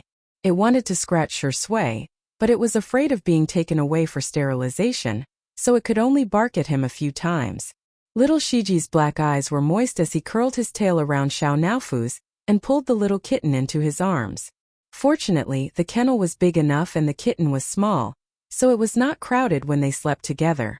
Xiao Naofu was both aggrieved and angry, its little paws pounding on the soft kennel. Little Shiji licked its fur patiently, not annoyed even after being kicked by Xiao Naofu. Only then did Xiang Yi realize that their conversation was slightly ambiguous, and the atmosphere was strange. She looked at the clock on the wall and coughed. It's 8 o'clock. Why don't we watch TV? Shui always listened to her. Okay. The netizens in the live stream room were speechless. Forget about the previous hashtag I'm watching a live stream hashtag, but now hashtag I'm watching a variety show hashtag? Xiang Yi went to turn on the TV while her grandparents, Zhongyi and Jiangjiang, came over one after another. The opening was a cartoon version of Xiang Yi and Shui planting flowers and vegetables, fishing and catching pigs. Jiangjiang watched with rapt attention. Wow! The production team was stunned for a while before realizing that Xiang Yi's unintentional actions were actually good publicity. Their live stream had such high traffic, it would be a waste not to use it. Hence, Li Jianyu frantically began to advertise in the voiceover. Dear viewers, please stay tuned to Nanqing Satellite TV's 2 Under One Roof. Those who have a TV, please support the broadcast. Those who don't, please download Nanqing TV. While he was speaking, the show began. Although countless netizens were teasing Li Jianyu, they still switched on the TV and downloaded the software. The production team of Eating Well for All 3 Meals almost fainted from anger when they found out about this. Chapter 386. Why didn't we think of such a simple, effective, and direct publicity method? In the group chat of Muyao TV, the director sent a voice message and flew into a rage. Are you all idiots? How can you not think of this? The others were complaining incessantly. Before Ruan Qing left, she had actually done the work of several people on her own, and her completion rate was particularly high. As soon as she left, it was no exaggeration to say that the planning department and the publicity department were half paralyzed. They were leaderless and their work efficiency was extremely low. Only now did they begin to regret it. How great would it be if Ruan Qing hadn't left? Wouldn't I have pushed all the work to her? Wouldn't I have been the scapegoat? On the other hand, Xiang Yi began to get restless after watching the introduction. She hadn't watched much of 2 Under One Roof, but now it seemed that she didn't have a good sense of camera angles in the first episode. She looked like she wasn't very smart. Why don't we change the channel? Xiang Yi said seriously. Let's watch the news and find out about national affairs. Madame Xiang exclaimed. This is so interesting. Our dear Tutu is on TV, she's so impressive. I'm going to post this on my WeChat moments. Xiang Yin said. Listen to your grandma. Xiang Yi said. Okay. The netizens were appalled. Ha ha ha, large-scale public execution. Sister E, did you grow up eating cuteness? Turns out grandma is the person with the highest status in the family.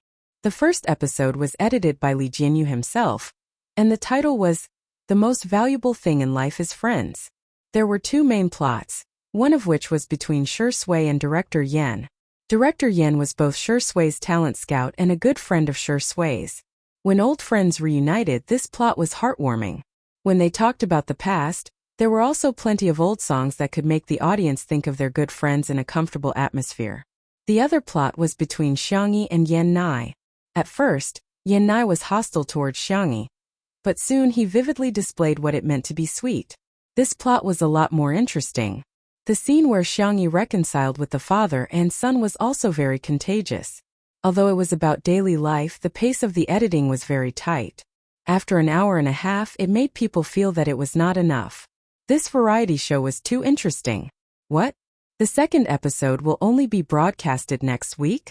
Many people beat their chests and stamped their feet. In the end, they found out that this was actually a live broadcast program. In an instant, many new viewers who had been attracted by television flooded into the live broadcast room. The director's room was filled with all sorts of equipment and instruments. Lee Jianyu and the others refreshed the online version's views. 160 million. The production team! Exclamation point. It exploded. This was an explosive number. Soon Ruanqing went out to answer a call. When she returned, she said calmly, "The viewership ratings are out." "How much?" Lee Jianyu was the first to ask. He grabbed his hair again. Don't tell me. I don't dare to listen. Although the online version's numbers were good, if the viewership ratings were too low, he would still feel frustrated. Ruanqing smiled. "It is indeed an unbelievable number." I'm not listening. Ruanqing ignored him and said to the crowd, "The average viewership rating is 2.18 and the highest is 2.46. All of a sudden, there were cheers in the small room. At the same time, Miao TV had also received the news. The viewership ratings for the premiere of Eating Well for all 3 meals yesterday were the highest at 1.8, but later on the average viewership ratings dropped to about 1.6. Meanwhile, the viewership ratings for Two Under One Roof had exceeded 2. This was like rubbing them against the ground. Chapter 387. Moreover, Eating Well for all 3 meals had a high viewership rating in the first few minutes of the broadcast, but it gradually decreased later on. On the other hand, Two Under One Roof was steadily increasing in viewership. Several famous scenes such as Crayfish Out of the Pot, Yan Nai Smells Delicious, and Xiangyi Plays the Sanxian had reached a peak in viewership ratings.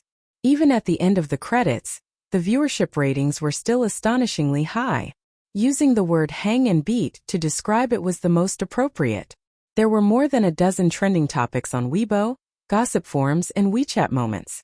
Countless people finally realized Two Under One Roof was not just the first live-streamed variety show. It was likely to become the most popular variety show in the country this summer. In the small room, Lee Jianyu's cell phone was almost exploding with calls from brands who wanted to invest in the show. Fortunately, Ruanqing was already prepared. She transferred his number to her 2 assistants' cell phones, thus giving her some time to relax. Lee Jianyu smiled foolishly like a landlord's son and said, "It feels so good to have a sugar daddy chasing after me and vying to give me money. It's like a free lunch falling from the sky, right into my mouth." Ruanqing said, "You're too familiar with calling me daddy." Lee Jianyu said righteously, "I'm your daddy if I give you money." Hearing this, Ruanqing took out a bill from her bag and slapped it on Lee Jianyu's palm. She smiled and said, "Call me daddy." Lee Jianyu said shyly, I'm so embarrassed." "Give it back to me then," Ruanqing said, pretending to take the money back. Lee Jianyu immediately corrected himself. "Daddy Ruan, you have to keep your word." Ruanqing touched her chin and said, "So that's how it feels. Call me daddy again." "Indeed, it feels pretty good.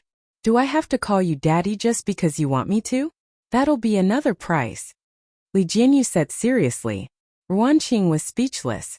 It was getting late at night. Xiangyi and Madame Xiang had a regular routine and the 2 of them went to rest early. Jiangjiang kept rubbing her eyes. After Zhongyi helped her wash up, She couldn't fall asleep and thus returned to the living room. By the floor-to-ceiling window, Shui was reading a book. The warm light blended a warm glaze on his handsome face, softening the contours of his whole person. He was completely different from the sharp and paranoid state he had been in during the filming of the movie. Xiangyi was brushing Xiao Naofu's teeth. After carefully brushing his teeth twice, the little cat was already sleepy and was properly placed into a soft and fluffy cat bed. "Good night, Xiao Naofu." Little Shiji licked her palm while Xiangyi rubbed the Shiba Inu's head. "Good night, little Shiji." Zhongyi looked at her in surprise. She seemed to understand why Shui treated Xiangyi differently. The most irresistible thing in this world was gentleness. "Senior Zhong." Xiangyi saw her and took the initiative to greet her. "Do you want to eat supper?" The audience, who thought that the live stream was about to end, suddenly wailed. "Stop. Stop it. Gain 3 pounds every time you live stream. Sister E, are you hungry? Do you want to eat? Do you want supper? Little Vase, do you see that man by the window? Can't you go and get lovey-dovey with him? All you do is cook all day long. I'm so angry." Zhongyi was stunned for a moment and somehow relaxed. "Do you have wine?" Shui, who was reading, glanced over casually. A certain drunkard's eyes lit up. "Yes, yes." A few minutes later, Xiangyi happily came out of the kitchen with shredded squid and some side dishes. Shui was waiting at the door. He looked at her with a smirk. Chapter 388. Seeing him, Xiangyi inexplicably felt a little guilty. "Sister E, are you going to drink with someone?" Shui asked calmly. Xiangyi knew that he couldn't drink today because he had work the next morning. She tried to figure out what he was thinking. "Are you jealous of us?" The netizens were dumbfounded.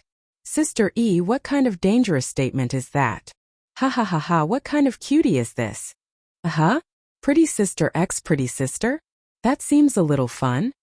Shui looked a little helpless. "You," he sighed. "Drink less."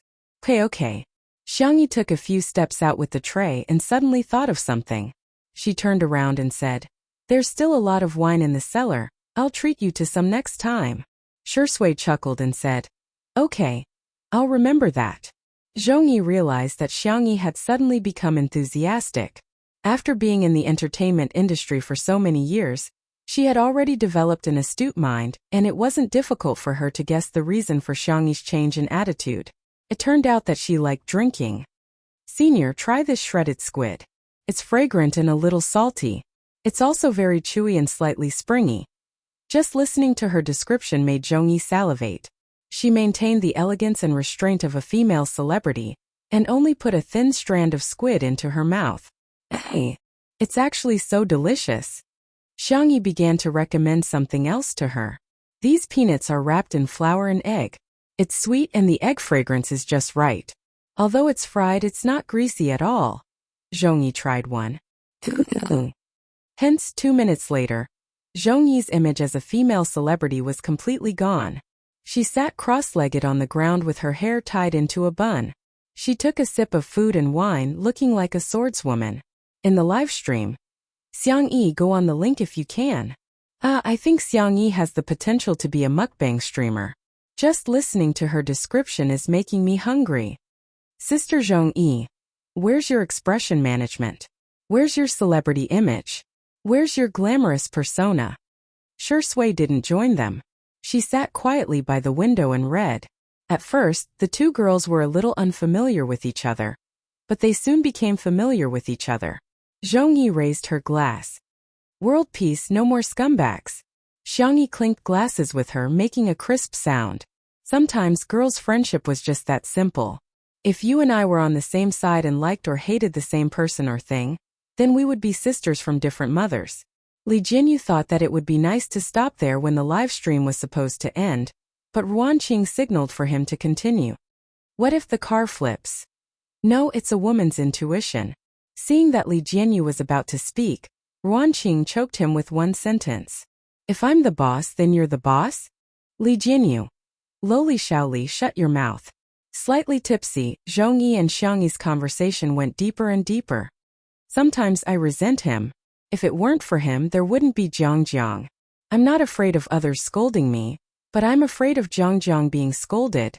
I think she's a child who isn't blessed by this world.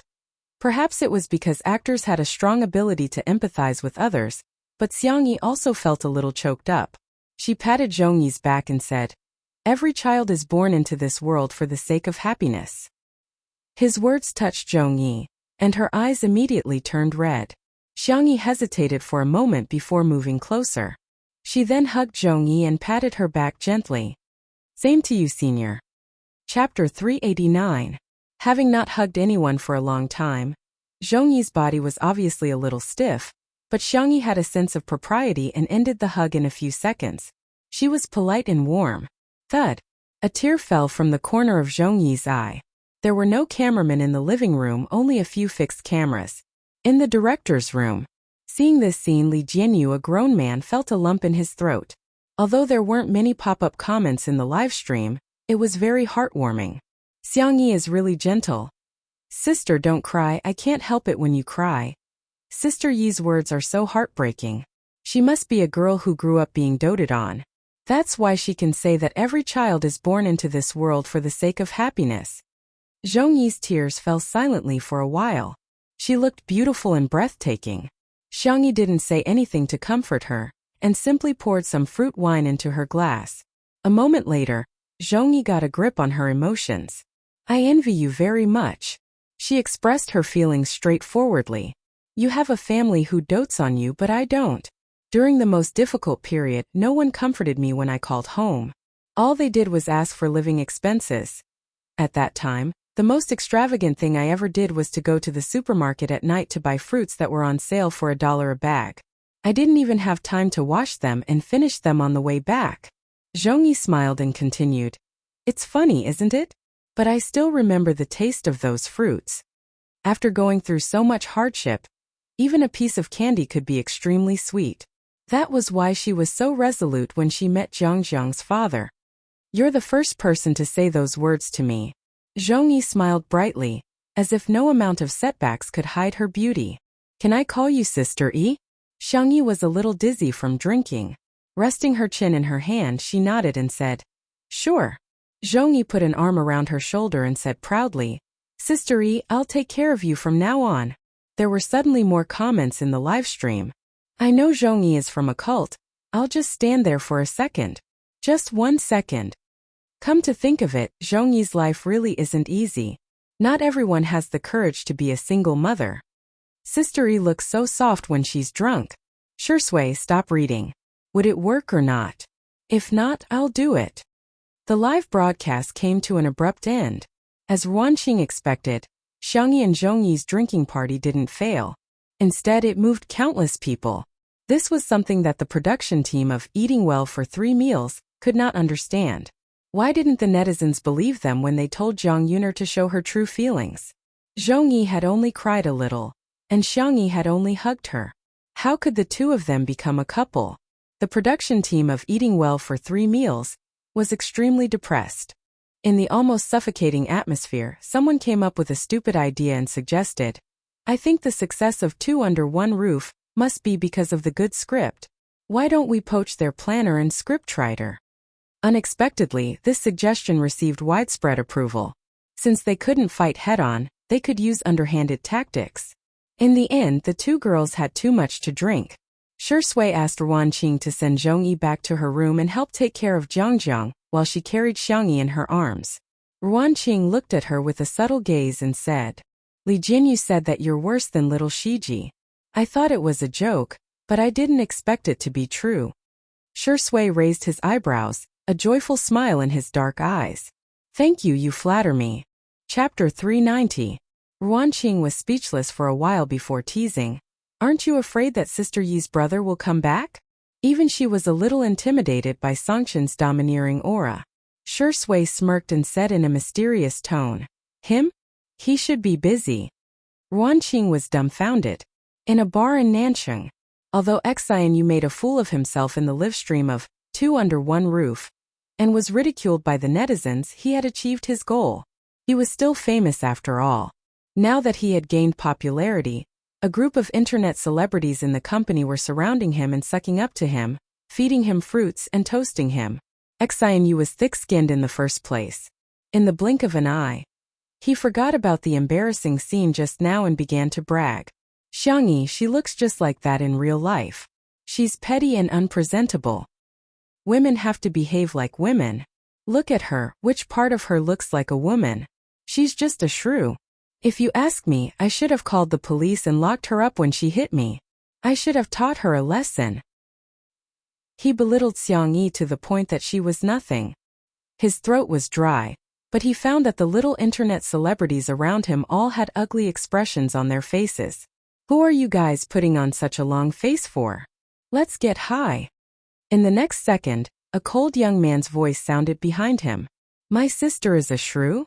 Immediately after, a devilish male voice spoke in a slightly faster pace. I dare you to say that again. Xianyu felt a chill down his spine and his heart trembled. However, he heard two more voices one after another. The gentle voice asked, Do you think our tutu is a pushover?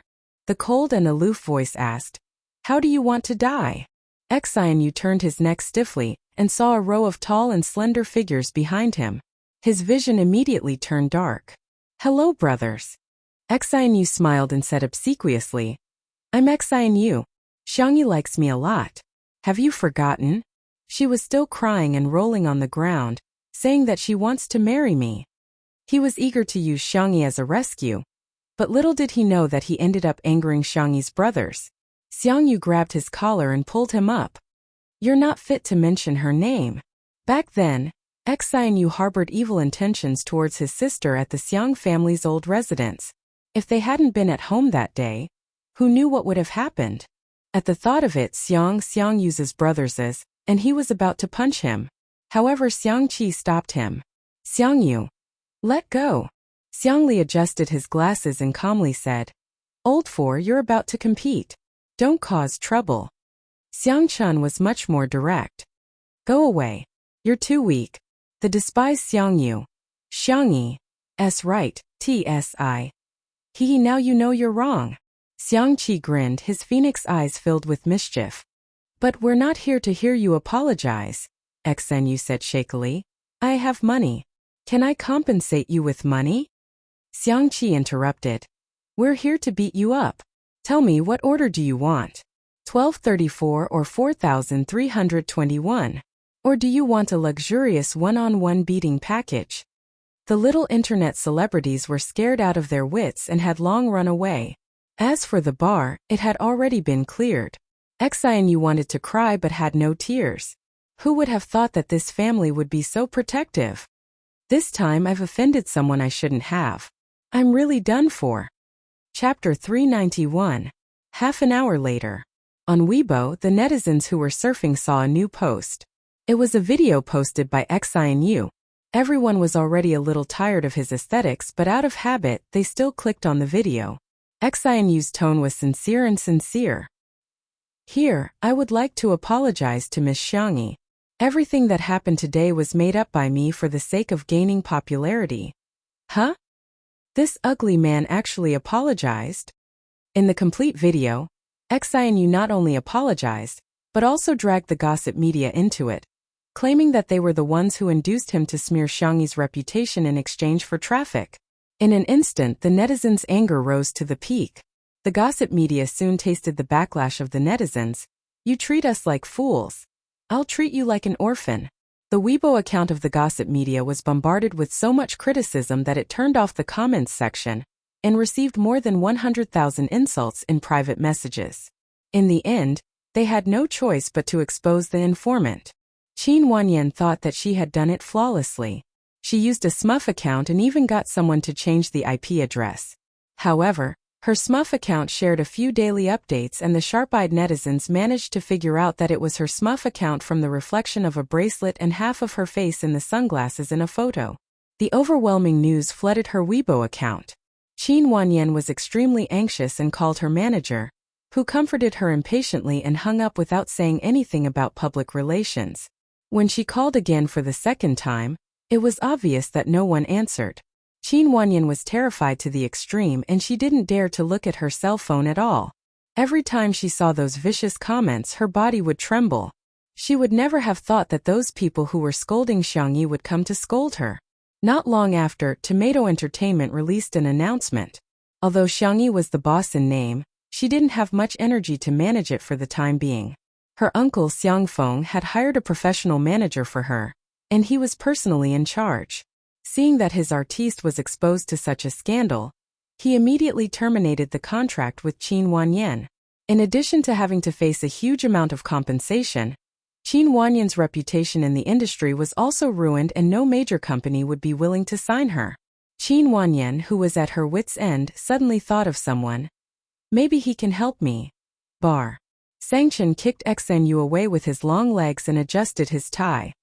His black suit outlined the perfect contours of his body, and he exuded a strong sense of oppression that was hard to ignore. Xiangli looked gentle, but he was even more ruthless than Sangchen. It was not difficult for a genius to destroy a company. Xiangyu was worried. I feel like I'm just a bystander. Xiangqi comforted him. You should be content. Little uncle doesn't even deserve to be here. Big brother thinks he's clumsy and a burden. Xiangyu, thank you for being comforted. He put on the hood of his hoodie. His jawline was smooth and handsome. Suddenly he thought of something. Will my sister cry alone in bed? Imagining that scene, the Siscon men felt as if their hearts had been cut by a knife. Xiangqi said with heartache, let's go back and comfort our sister. Even if she wants to cry, she should cry on my shoulder.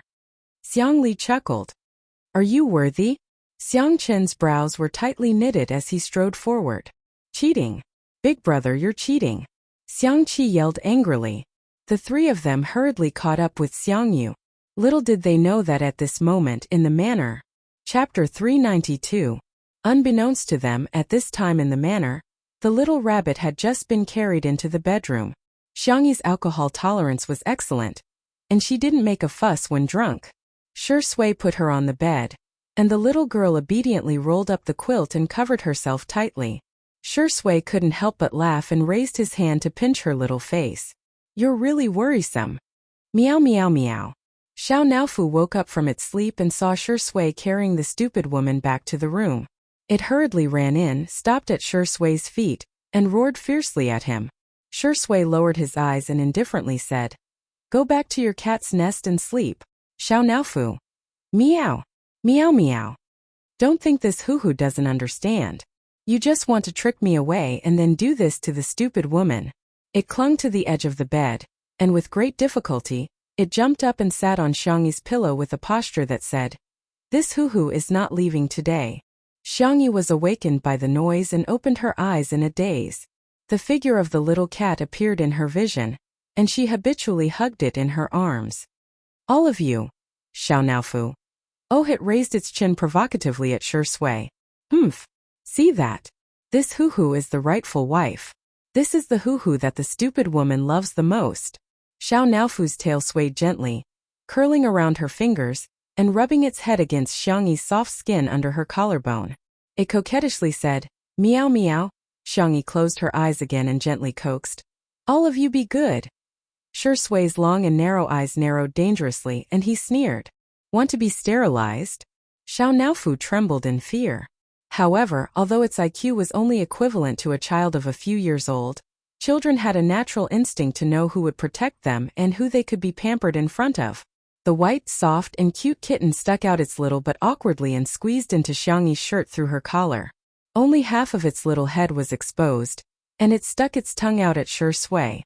Lu dog man, this hoo-hoo is not afraid of you. Shi Sui's temples twitched violently. The young lady was drunk, so of course he couldn't take advantage of her. Therefore, he really couldn't do anything about Xiao Naofu now. However, the man was calm and composed as he smiled faintly. Xiao Naofu, I've recently discovered that Sister Yi's casserole is especially good. The stewed meat is especially mushy. That black-bellied smile, that dark temperament, he was definitely a villain. Xiao Naofu. You're not going to do anything when it comes to men and women, are you?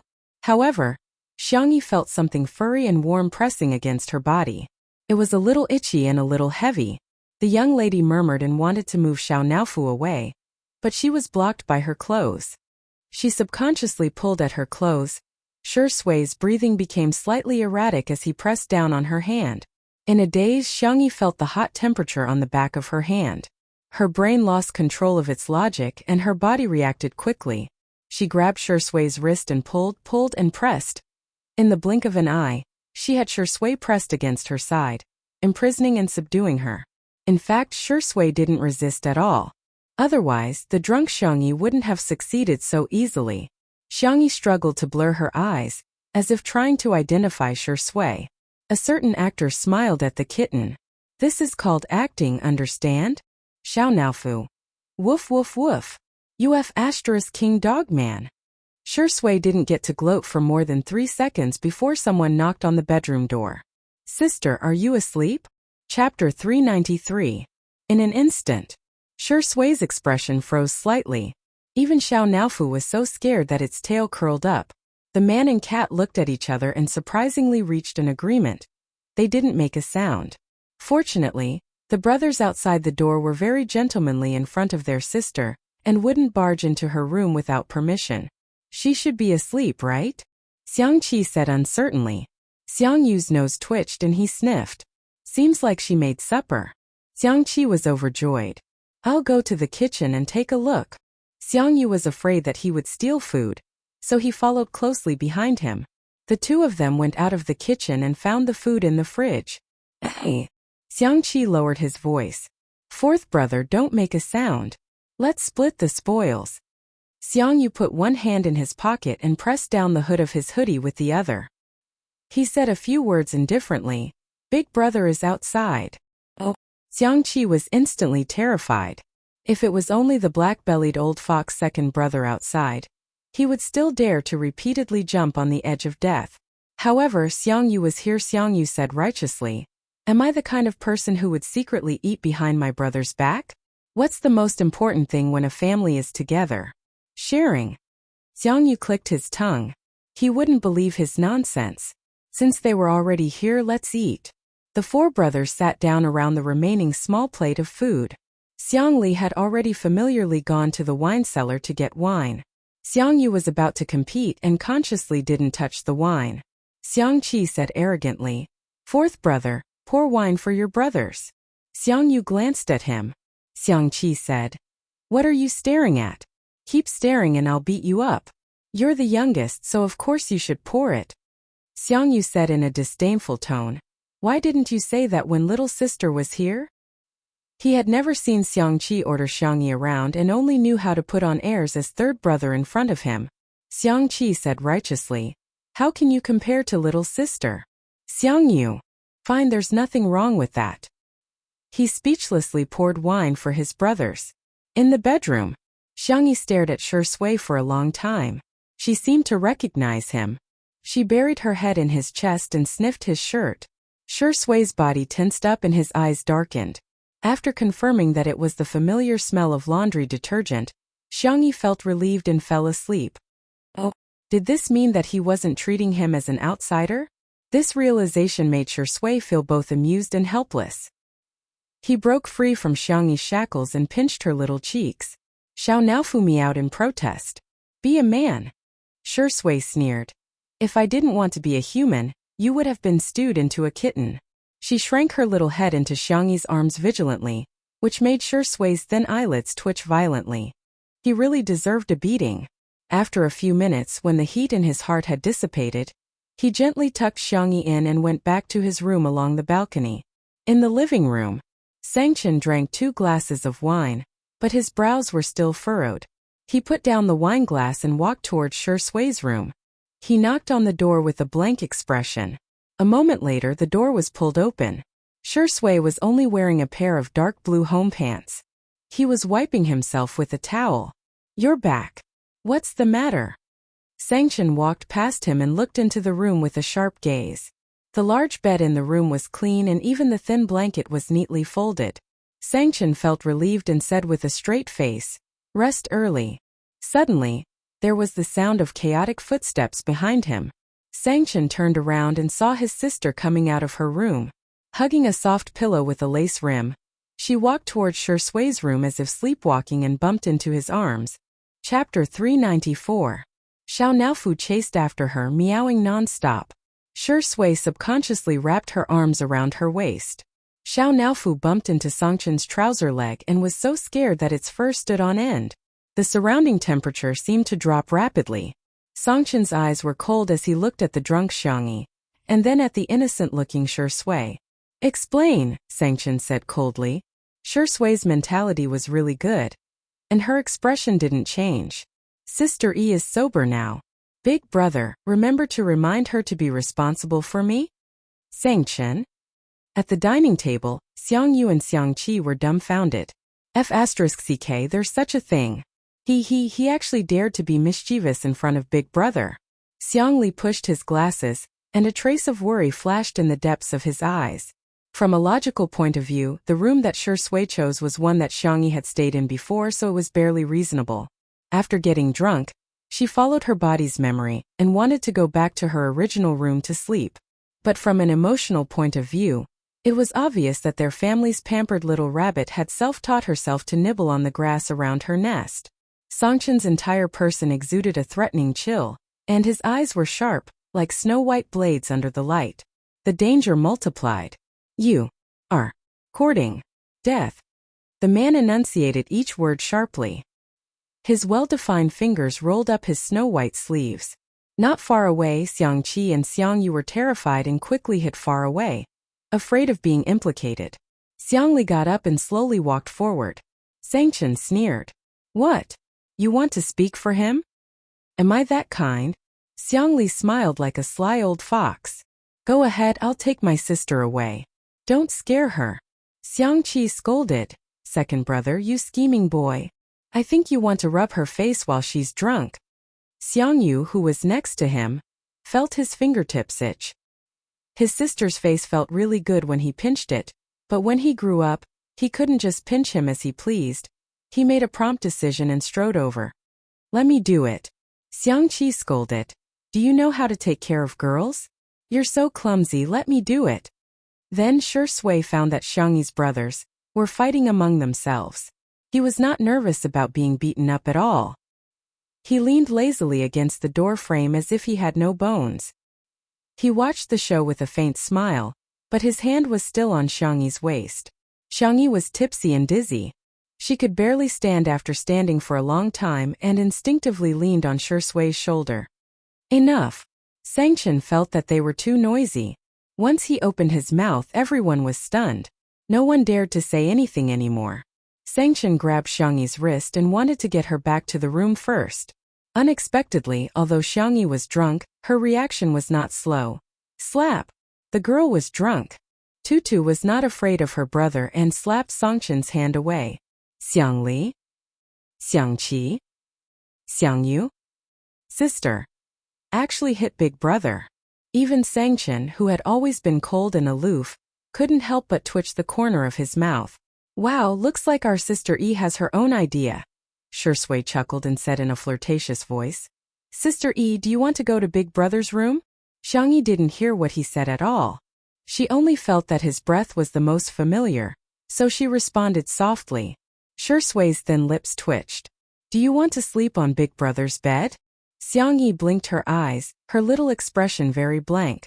Shi Sui naturally took her pillow and said in a rippling voice, "Okay. Big Brother will put the pillow properly for you." Chapter 395. Songchen and the others watched as Shi Sui held a pillow in one hand and Xiangyi in the other as he led her to the bed. He patted the bed and said in a coaxing tone, "Go to sleep." Xiangyi yawned and obediently lay down on the bed.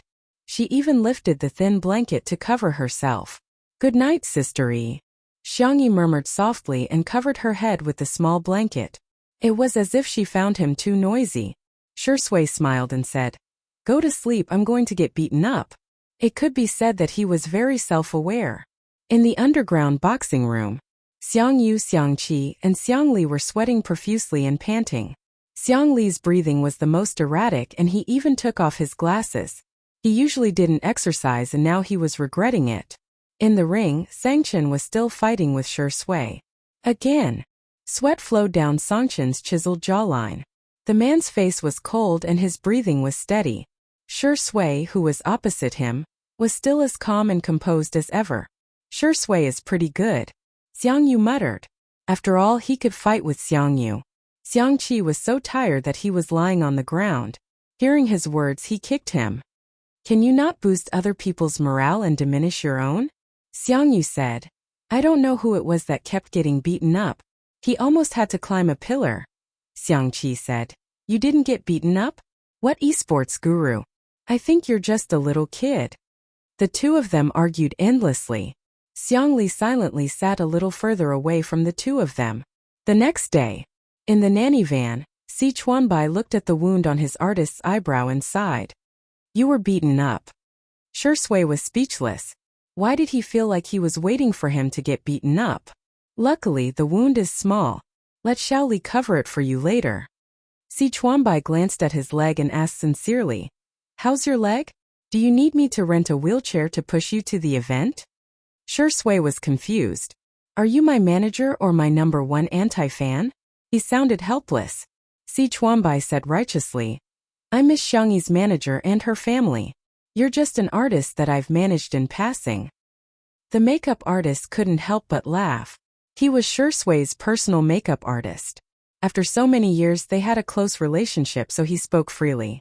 If the netizens knew that you were finally beaten up by Sister Yi's brother, they would definitely set off firecrackers. Sure, Sui. Am I hated by humans and dogs now? Haha, it's because other than the couple fans, everyone wants Sister Yi to be beautiful alone. The makeup artist teased. Oh yes, I heard that the guest today is Fu Jian. He is famous for flirting with girls. You have to work harder, otherwise Sister Yi might be won over by another man. When Xiangyi woke up, she realized that she was in Sure Sui's room and was dumbfounded. She felt guilty and tiptoed to open the door. Just as she was about to sneak back to her room, she heard a cold voice above her head. You're awake. Xiangyi instinctively stood at attention and greeted him dryly. Good morning, big brother. What do you want to eat? I'll make it for you. You've learned how to please people, Xiangyi said seriously. It's only right to be nice to big brother. Songchen's expression was still cold, but he couldn't help but smile. He accidentally tugged at his wound and sucked in a breath of cold air. Xiangyi asked, Brother, why are you injured? What did you do yesterday? Songchen sneered. I hit a dog. Xiangyi. Chapter 396. Xiang Yin and Madame Xiang got up early and left a note, saying that they had gone hiking together. Breakfast was prepared by her brothers. Although the taste was ordinary, Xiangyi ate it with great satisfaction. Zhongyi completely let herself go. She didn't even put on any makeup. She was drinking beef and radish soup with Xiangyi to sober up. After breakfast, Zhongyi got ready to leave with Jiang. The live stream happened to start, and the netizens discovered that Xiangyi had stuffed the trunk of Zhongyi's nanny van to the brim. There were spicy rabbit heads, cream strawberries, and other specialties from Little Rabbit Farm, as well as chili noodles, chili oil, plum wine, and so on. There was also a small gift for Jiang, which was a furry rabbit plushie. This is my favorite rabbit. It's for you. Jiang blinked her large eyes and shook her head. I can't accept it then. Mommy says that it's called snatching someone else's love. Xiangyi smiled gently and stroked her little head. But I like it better, Jiang. Jiang blushed and thanked her while hugging the rabbit. She then whispered into Zhongyi's ear. Mommy, can we not accept the gift and just bring Auntie home? Although her voice was soft, she was wearing a microphone and her words were accurately captured in the live stream. Zhongyi looks amazing without makeup too. Wow, I feel like Sister Yi really treats Zhongyi as a friend. I can be a couple with Zhongyi. Jiang, you've spoken my mind. Here, Auntie will give you a sack. Under Xiangyi's influence, Zhongyi smiled brightly and changed the subject. Auntie's birthday is coming up soon. Shall I give her a gift? Jiang exclaimed in a childish voice. Sure. Bye, Auntie. Jiang waved her chubby little paws and blew a kiss at Xiangyi. Xiangyi made a gesture of catching it, and then made a heart gesture at her. After sending Zhongyi and her daughter off, Xiangyi walked back to the living room. The netizens finally realized that all 4 of Xiangyi's brothers were present. Oh, yes. Songchen was replying to emails on his laptop by the French window. There was a cup of black coffee beside his hand. Xiangli was flipping through a book on the bookshelf. The sunlight shone on his white shirt, making him look elegant and modest. Xiangqi was sewing a new apron for his sister with a needle and thread. He obviously had a devilish appearance, but doing this kind of thing didn't seem out of place. As for Xiangyu, with the mentality of giving up on himself, he was waiting in front of the kitty villa, rubbing little Shiji and hugging Xiao Naofu. He looked like a scumbag who had a wife and a concubine in his arms. The netizens in the live stream. What kind of benefit is this? This sister-in-law is here to report for duty. Where are second sister-in-law's fans? Let me see you. I'm crying. I didn't expect to see my brothers in the same frame in my lifetime. The moment Xiangyi came in, her brothers all looked at her. Sit. Xiangchan pointed at the empty seat on the opposite side. The young girl bit the bullet and went over to take a seat. She placed her hands on the table and sat down like an obedient child. Sangchen looked at her for a few seconds and suddenly said, "Do you know the dangers of puppy love?" Xiangyi was dumbfounded. Sangchen gestured and said, "Xiangli, come here and explain to her." Xiangli readily agreed and said gently, "Puppy love refers to the establishment of a romantic relationship between a man and a woman at an early age. The dangers are as follows. I'll break it down into 5 major points and 20 minor points." Xiangyi was dumbfounded. The netizens in the live stream burst into laughter. Ha ha ha ha, this is awesome. Are the brothers trying to tear apart a couple with their bare hands? Chapter 397. I suddenly feel like Xiang Yi is so childish. Second brother, why are you still cooperating with him? Okay, I got it. Break up with your boyfriend now. Oh right, I don't have a boyfriend yet. Xiang Yi was lectured for more than 10 minutes. In summary, puppy love is a very harmful social activity. Xiang Li concluded in a gentle tone. Do you understand, little bunny? Xiang Yi defended herself with a pale face. I'm already 20 years old. Huh? You're only 20 years old and you're already thinking about dating? Sangchen frowned, obviously disapproving of her behavior. Xiangli said gently, "You're not careful with your words. You haven't even celebrated your 20th birthday yet." Xiangqi chimed in. Yes. Besides, you're still a baby at 20 years old." The 21-year-old Xiang Yu crossed his arms and said stiffly, "Yes." Xiang Yi said aggrievedly, But I'm not in a relationship yet." Sangchen frowned. "You still want to take action?" Xiang Li tried to smooth things over. It's better to nip the problem in the bud. Okay, Xiang Yi is right. Xiang Yi sighed helplessly. What else could she do but listen to her brother? The netizens who were watching the live stream couldn't stop laughing. Untimely CP fans are crying in the toilet. Ah, my country owes me a brother. Her brothers are right. Xiang Yi should be beautiful on her own. While the atmosphere was harmonious, Li Jianyu suddenly received a message and hurriedly cued Xiang Yi. Sister Yi, the guest is here. Today's guest was also an actor who had worked with Shi Sui before. His name was Fu Jian. He had played the role of the Crown Prince in that historical drama, which had captivated the hearts of countless young girls. Previously, in Heartbeat, he and Yu Miao Miao tried to hype up a couple, but they failed miserably and their reputation dropped. His management team helped him get the resources of 2 under one roof in order to clear his name. I'll go pick up the guest then, Xiang Yi said to her brothers and got up to go to the door. Xiang Yi walked to the black gate. Other than Fu Jian's nanny van, there was also a red sports car behind. Fu Jian was handsome and took the initiative to greet Xiang Yi. Hello, Sister Yi. I'm Fu Jian. You can call me Brother Jian. The netizens in the live stream were all complaining. Ah, this is too greasy. No way? Brother Jian sounds so. I really can't accept the fact that His Highness the Crown Prince has turned into a greasy youth sob. Before Xiang Yi could say anything, a disdainful sneer came from the supercar. How unsophisticated. The camera panned back and saw a girl with exquisite makeup and a socialite dress getting out of the sports car. She threw the car keys at Fu Jian arrogantly. Fu Jian took it instinctively. Hey, stop the car for me. Fu Jian. Huh. Come on, did he look like a parking valet? Xiang Yi blinked, obviously happy. Jojo, what are you doing here? Li Jianyu and the others were dumbfounded. This girl isn't a guest. Zhang Zhujiu raised her chin and said arrogantly, Don't think that I'm here for you. I'm just here to see Grandpa Xiang and Madame Xiang. Xiangyi said with a composed expression. Oh, I see. Zhang Jujiu seemed to be very dissatisfied with her answer. She humped and walked in her high heels. Li Jinyu asked in bewilderment. Sister Yi, this is? Xiangyi asked carefully. My friend, right? Zhang Jujiu, who was in front, paused in her tracks. Chapter 398. Atrocious. What's with that tone of hers? She's so reluctant to call me a friend.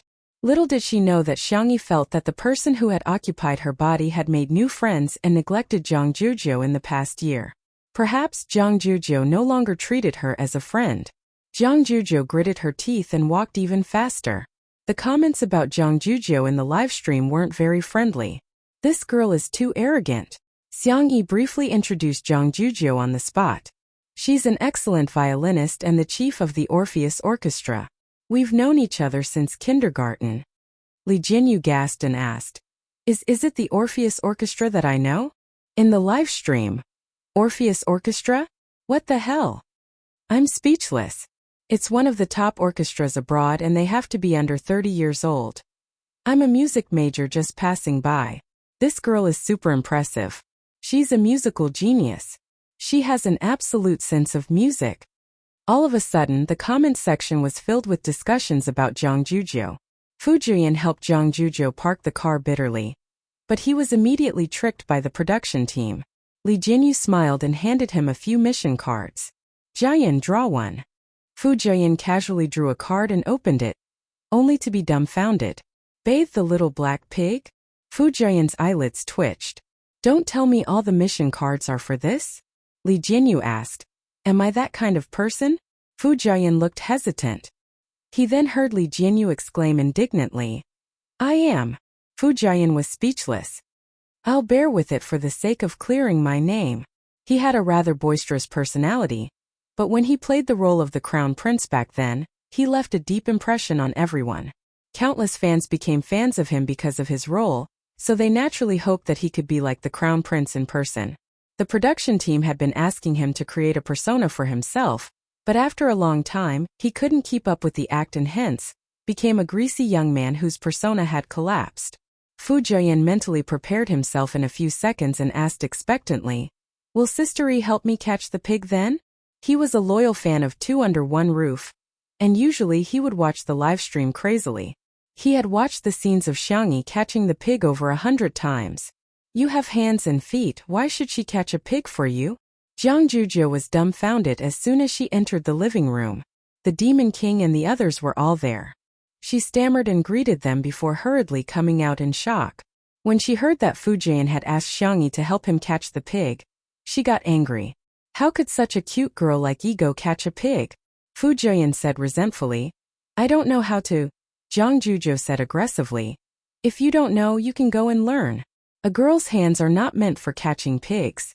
Coincidentally, Xiangyi went to the tool room to take out gloves, straw hats, sunscreen sleeves, and other items. She gave one to Fu Jian and one for herself. Zhang Jujiu asked in disbelief. Hey, where's mine? Xiangyi was stunned. It's very sunny outside. Go to the living room and enjoy the air conditioning. There are snacks in the mini fridge. Zhang Jujiu's eyes widened. Are you a devil? The Great Demon King is in the living room. Xiangyi thought about it and realized that Zhang Jujiu seemed to be quite afraid of Xiang Chan. She asked tentatively, Shall we go together then? Humph, since you've invited me so enthusiastically, I'll reluctantly agree to your suggestion. Fu Jian asked. But didn't you say that girls can't catch pigs with their hands? Zhang Jujiu rolled her eyes. It's none of your business. Chapter 399. Fu Jian was speechless. Am I being despised? His deflated expression was so funny that everyone in the comments section of the live stream burst into laughter. Trying to reason with a girl? Brother, aren't you courting death? Does Two Under One Roof have some kind of anti-filth function? Even Fu Jian finds it pleasing to the eye. Shocking. A popular male celebrity is doing such a thing in broad daylight with two girls. Amidst the commotion of the audience, Xiangyi and the other two arrived at the farm. The little black pigs were being reared on the hillside. Fu Jian asked curiously, Sister Yi, how many pigs do you have in total? Xiangyi said. Not many, just dozens. Hey. Fu Jian was shocked and he looked like a walking emoji. Let me do the math. According to 40 yuan per catty of pork and 50 kilograms per pig, each pig is worth 4,000 yuan. There are so many of them on the mountain. They're not pigs, they're money. Zhang Zhuzhou said in disdain. Look at how ignorant you are. Fu Jian scratched his head, feeling a little embarrassed. I'll go catch one first and see if I can catch one. It's cooler here under the shade, you two wait for me here. Xiangyi said. Actually you don't have to catch one. Zhang Zhuzhou interjected. Who are you looking down on? I'm not a good-for-nothing. I want to go too. Fu Jian said. Let's see who catches it first then. Xiangyi said. You really don't have to. The two of them didn't listen to her at all. They somehow felt like competing with each other and rushed up the hillside. Xiangyi was speechless. Forget it, as long as you guys are happy. Fu Jian and Zhang Zhuzhou had their eyes on the same little black pig. The two of them pounced on it from both sides, only to be defeated. The little black pig scurried away. Fu Jian said regretfully. What a pity, this pig is quite cute. Zhang Zhuzhou licked the corner of her lips and said. It should be delicious braised pork. Fu Jian was speechless. All of a sudden, a large, sturdy, and powerful black pig appeared in front of them, followed by a little black pig that was whining. Zhang Zhuzhou turned pale and exclaimed. It can actually call Daddy over. Fu Jian pulled a long face. Is it too late for us to call it Daddy now? The answer was that it was too late. The big black boar dug into the ground and charged at the two of them aggressively. Ah! As a result, the live stream was filled with the screams of two people being chased by pigs. Pig catching girl Coco Love. F***ck. What kind of stupid variety show is this? I'm dying of laughter in front of the screen. Fu Jian must be a comedian deep down. It's such a pity that he didn't go into crosstalk. Fu Jian and Zhang Zhuzhou fled frantically together with the cameraman. For some reason, they alarmed the black pigs nearby. All of a sudden, the scene was extremely chaotic and there were piglets running wild all over the hillside. Seeing that the situation was becoming more and more dangerous, the audience gradually felt that something was wrong. There won't be an accident, right? Is there something wrong with the production team? Arranging such a dangerous mission, aren't the artists' lives more important? If she falls, there might be a stampede. What if she hurts the girl's hand? She's a violinist. This is really the most confusing act of the year. Can't the vase fairy do it herself? Why did she let the crown prince and the girl take the risk? This is too much. I suspect that she's doing it on purpose. She's jealous of Zhang Zhuzhou. She's the chief of Orpheus. It's easy for people to be jealous of their friends. If she goes to Orpheus, do you think anyone will want her? Chapter 400. Some people were purely worried about the safety of the guests, while others were stirring up trouble, wishing they could trample on Xiangyi a few more times. There were only so many decent resources in the entertainment industry, and now that Xiangyi had become famous, she was bound to touch the cake of others. Some people didn't want her to become famous. There were also people guarding against her exploding to the front line. As the situation became more and more dangerous, Li Jinyu also panicked and shouted through the loudspeaker, "Everyone, don't panic. Come to my side first." Before he finished speaking, a little black pig that was passing by bumped into his leg and Li Jinyu fell to the ground. He was speechless. The cameraman, Old Zhang, did not forget to give him a close-up. However, no one could laugh now. The urgency of the audience seemed to be overflowing through the screen. Oh my God, His Highness can't take this hit. Xiangyi, can't you control your pig? I'm speechless. Where is she? Did she run away? How can she be so irresponsible? I'm speechless. Is the production team brainless? Why did they set up such a dangerous task? Someone said weakly, "The last time Sistery caught pigs, it wasn't this dangerous. This should just be an accident." This person had just defended Xiangyi, but he was criticized so badly that he began to doubt his life and shut himself up on the spot. Seeing that the chaotic situation couldn't be resolved, a clear whistle sounded. All of a sudden, the restless little black pigs quietened down. The whistle was melodious and immediately afterwards, the little black pigs all headed in one direction. Everyone at the scene was speechless. The netizens were speechless. Oh wow, is this a miracle? Everyone looked at the source of the whistle in unison, only to see a slender girl carrying a bag of corn and a bag of vegetables, standing by a small pond not far away and whistling. She scattered the corn and vegetables on the ground, and the little black pigs obediently ate. After they were full, some jumped into the shallow water by the small pond and snorted. The scene changed from a violent and dangerous pig chase to a warm and harmonious rural life. The netizens were speechless. Didn't she just say that she didn't have to catch the pigs? Damn. Sister E was really strong. Carrying 2 such big sacks in one go? Anyway, I can't carry it. Those who scolded and ran away come out and get beaten up. Xiang Yi went to get some food. Who knew that they would be chased by pigs? Instantly, the group of people who had scolded the most fiercely just now were too embarrassed to say anything. It turned out that not only did she not abandon them, she even appeared to help them out. Phew! Fu Jiayan let out a long sigh of relief. Oh my god, I was scared to death. He was drenched in sweat from running and his clothes were stained with grass and mud because he had been protecting Jiang Jujiu just now. Jiang Jujiu, who was at the side, wasn't much better than him. Her meticulously permed hair had already fallen apart and the bow on her head was crooked too. She walked towards Xiang Yi fiercely. Fu Jiayan was shocked. Could it be that this eldest miss was going to settle the score with Sister E? He was not the only one. Many people in the livestream had the same thought. Oh, someone is going to be unlucky. Serves her right. Who told her not to appear earlier and make Jiang Jujiu so disheveled? Let's fight, let's fight. Let's tear our hair apart. It's finally time for a fight. I'm so excited. However, to everyone's surprise, Jiang Jujiu stood still with her hands on her waist. Hey, I want to eat that pig for lunch. Chapter 401. Everyone was speechless. What the hell? Sister, do you still remember that you're a noble and elegant violinist? Xiang Yi asked in a gentle voice. Huh? Which one? That one. Jiang Jujiu felt extremely aggrieved. It's rubbing my butt. Humph. I'm going to eat it. Jiang Jujiu was very willful but Xiang Yi indulged her. Okay, we'll kill it later then. The netizens were appalled. Little black pig. It can't escape the punishment of fate. Ha ha ha ha. This girl is so cute. Sister E is a woman who says the cruelest things in the most gentle tone. Pigs are so cute, how can one be enough? Why don't you kill 2 more and hold a fan lucky draw? The disheveled Fu Jiayan seemed to have had an epiphany as he muttered. So this is the correct way to complete the bathing task.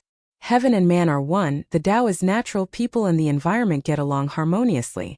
Ba, little piggy, I wish you a speedy ascension to heaven. No wonder Xiang Yi said that there's no need to catch them. It turns out that if I feed the pigs by the small pond, they'll jump in and bathe themselves. The netizens teased. Fu Jiayan master, I'm enlightened. Is the crown prince trying to expiate souls? Fu Jiayan is a comedian. Major variety show dads, please look at our brother. This segment was too entertaining. Li Jianyu sighed with emotion. Back then, when Shi Sui asked him to invite Xiang Yi, he did so with the intention of getting a buy one get one free deal. But now, it seemed that Xiang Yi was the treasure that he had bought, and Shi Sui's father was just a freebie that was placed on sale at the supermarket. He even wanted to tailor a variety show for Sister E. Isn't it nice to be alone and beautiful? When the time comes, the variety show award would be within reach. Hey. Ruan Qing's voice pulled Li Jianyu back to reality. How much longer are you planning to sit on the ground? Li Jianyu snapped back to his senses and finally realized that he was still sitting on the ground. Ruan Qing reached her hand out to him in amusement. Li Jianyu was stunned and said weakly, Sister Ruan, can you not hit my face? I didn't know that this mission would have such a dangerous possibility. Previously, when Sister E was catching pigs, it was all very peaceful. Ruan Qing was speechless. I was trying to pull you up. So it wasn't him? Little Li, the sociopath, was ecstatic. After the little piglets finished bathing, Xiang Yi skillfully caught them and prepared to bring them to be processed. She then arranged for Fu Jiayan to pick some ingredients. Pick some red and green chilies, 2 green onions, and 2 heads of garlic. Thank you. Fu Jiayan was elated. Great. Sister E, you're the best. You gave me such a light job. Zhang Zhuzhou asked. What about me? Xiang Yi pointed at the glass greenhouse and said, why don't you take a rest inside and I'll make you a pot of flower tea? Fu Jiayan? Isn't this a double standard? Wasn't this double standard? The young girl washed her hands and made tea for Zhang Zhuzhou in a fluid manner. Before she left, she even helped Zhang Zhuzhou redo the bow hairpin. Zhang Zhuzhou was secretly delighted, but she still had to pretend to be indifferent. Okay, by the way, I want to eat braised pork trotters, Xiang Yi said. Okay. She carried the struggling little black pig with one hand and walked towards the kitchen. The cameraman asked, why are you so nice to Miss Jiang? Xiang Yi was puzzled. Isn't it only right to be nice to your friends? All of a sudden countless people flocked to Shui's Weibo. Shui v Shui. If you don't come back, your wife is going to run away with someone else. Chapter 402. At the same time, at a certain movie premiere. Although Shui played a supporting role in the movie, his character design and scenes were very outstanding. After the premiere, the character that left the deepest impression on everyone was the one he played. Even during the interview, he was the one who was asked the most questions. Shui calmly brought the topic back to the main character. However, in the end, he still couldn't avoid the reporter's questions. Shui, some people say that you're lowering yourself by playing a supporting role for a newcomer, even though you've already won the Best Actor award. What do you think? Shui pushed his gold-rimmed glasses up his nose and said gently, I used to be a newcomer too. For actors, it's important to know how to portray their roles well. Shui, what's your upcoming work schedule? Aren't you going to join the cast? Shui said, I'll take into account external factors and my own situation to choose the most suitable script. I won't let down the audience's expectations of me. The reporters were a little disappointed, but they were used to it. When Shui had just debuted, his words were logical and watertight.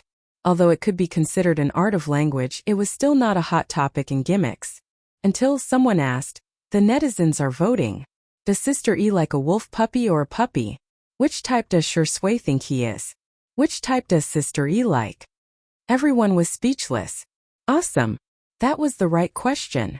For a moment, all the cameras were aimed at Shui, hoping to hear some juicy gossip. The handsome man raised his eyebrows and said lazily, Can't I be human? Someone laughed first, and the crowd burst into laughter.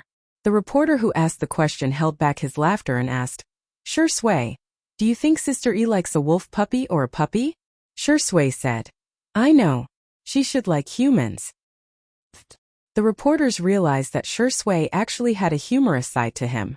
However, if one thought about it carefully, one would realize that there was a double meaning to his response. Sister E liked humans, but he was also a human. It could be understood that Sister E liked him, but she didn't use a definite tone, which made people's imaginations run wild. Damn, brother. Where can I buy your works? Xiang Yi was busy in the kitchen. Fu Jiayan was bored out of his wits and wasn't familiar with Xiang Yi's brothers either. Hence, he had no choice but to chat with Zhang Zhuzhou awkwardly. Zhang Zhuzhou wasn't in the mood. While playing with her cell phone, she answered indifferently. Suddenly, Fu Jian asked about Xiang Yi. When did you meet Sister E?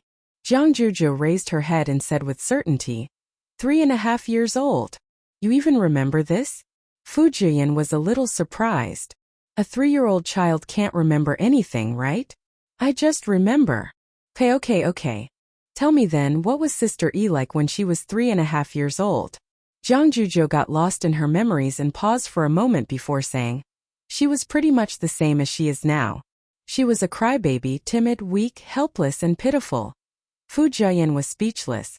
Wait, are you sure you're talking about Sister E? She's just an annoying kid. Zhang Zhuzhou commented. Thinking about what happened in kindergarten, Zhang Zhuzhou got angry. Xiang Yi is very nice, but she's nice to every child. Anyone can share her after-meal fruits. She already has a harem at such a young age. She's so annoying. Chapter 403.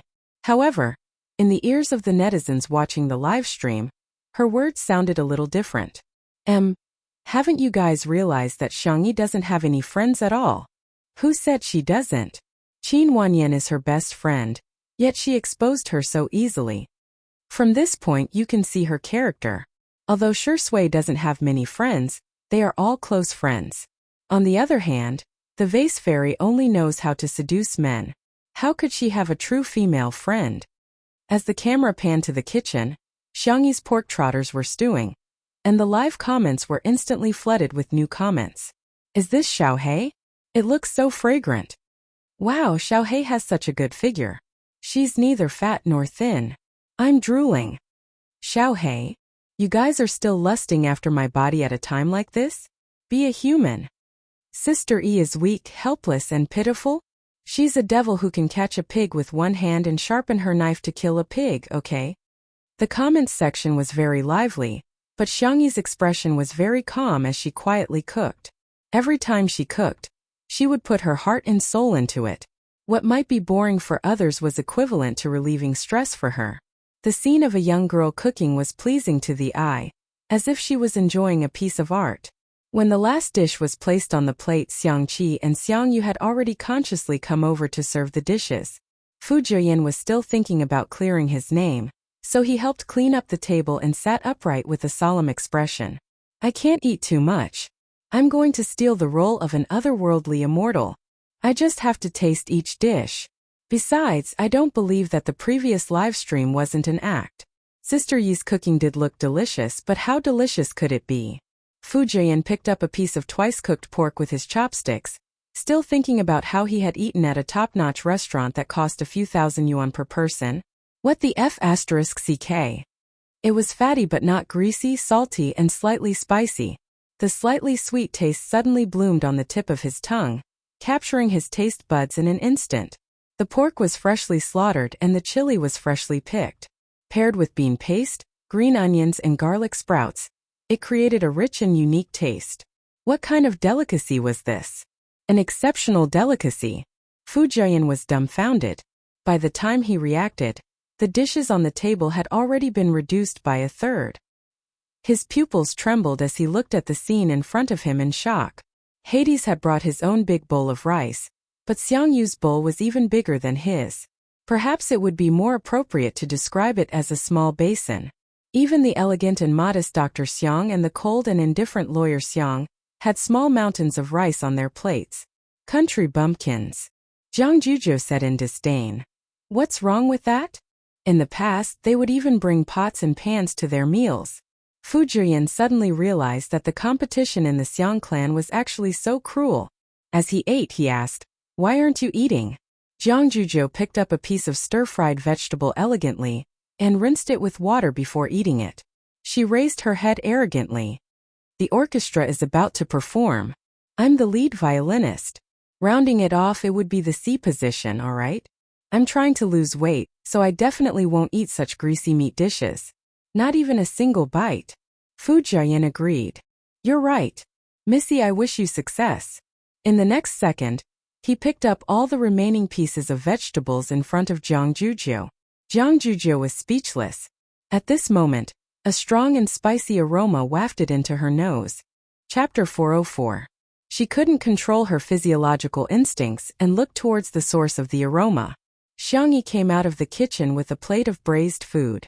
At the top was a soft and tender pork trotter, surrounded by a circle of duck wings and chicken feet, as well as a few pieces of dried tofu and shiitake mushrooms.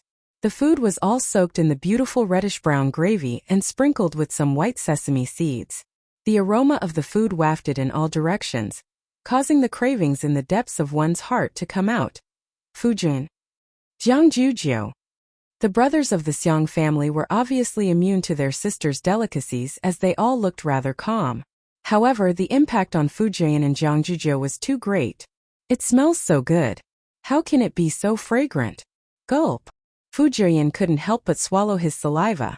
Xiangyi placed the braised food platter in the middle of the dining table and said, I asked around and everyone can take spicy food, so I made some spicy food. Try it.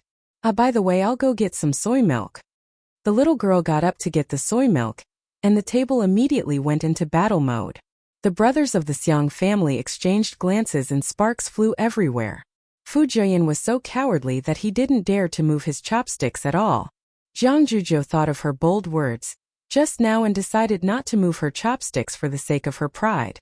Soon, the brothers of the Xiang family decided who was better. Sangchen was the first to move his chopsticks and picked up a few pieces of pork trotters that were just right for his mouth. Xiang Li was the second to move his chopsticks and he picked up all the vegetarian dishes. Xiang Qi and Xiang Yu were carnivores, so one of them picked up a duck wing while the other picked up chicken feet. When it was Fu Jian's turn, he picked up a small piece of pork trotter that had fallen on the plate and stuffed it into his mouth. It was fragrant at first, but it soon turned numb and spicy on the tip of his tongue. The meat was soft and tender, and even the bones seemed to have been stewed. The sauce rubbed against his mouth and brought out a sweet aftertaste. After swallowing the small piece of meat, it really melted in his mouth and left a rich aftertaste. It was different from Fu Jian's initial imagination. Once he tasted it, he really got carried away. Only tasting each dish and not eating more? No way. Fu Jian fully demonstrated to the audience what an adult man's appetite was. He wished he could bury his face in his bowl and enjoy the food. The netizens were speechless. This is like a pig entering a granary. Your Highness, what kind of delicacies haven't you eaten before? Do you really have to enjoy them so much? It's over, the calm and collected crown prince in my heart is gone. All that's left is this heartless eating machine in front of me. As for Zhang Juzhou, she had fallen into a painful struggle. Eat. Not eating. Ah. Xiangyi's clear voice sounded in her ears. Juzhou, go ahead and eat. The girl took the initiative to give her a piece of pork trotter. Didn't you say you wanted to eat this? Zhang Juzhou pulled a long face and said arrogantly, is that so? I don't even remember. If I ask you to do it, you will do it. If others ask you to do it, you will do it. Humph. Xiangyi said. Yes. She seemed to have realized something. Sorry, I'll change my chopsticks. She didn't notice that she was using her own chopsticks. Although she hadn't started eating yet, Zhang Juzhou might have minded it, so she didn't eat. She brought a clean plate for Zhang Juzhou and used the serving chopsticks to pick up some pork trotters, duck wings, mushrooms, and so on. She had gathered all the dishes on the platter.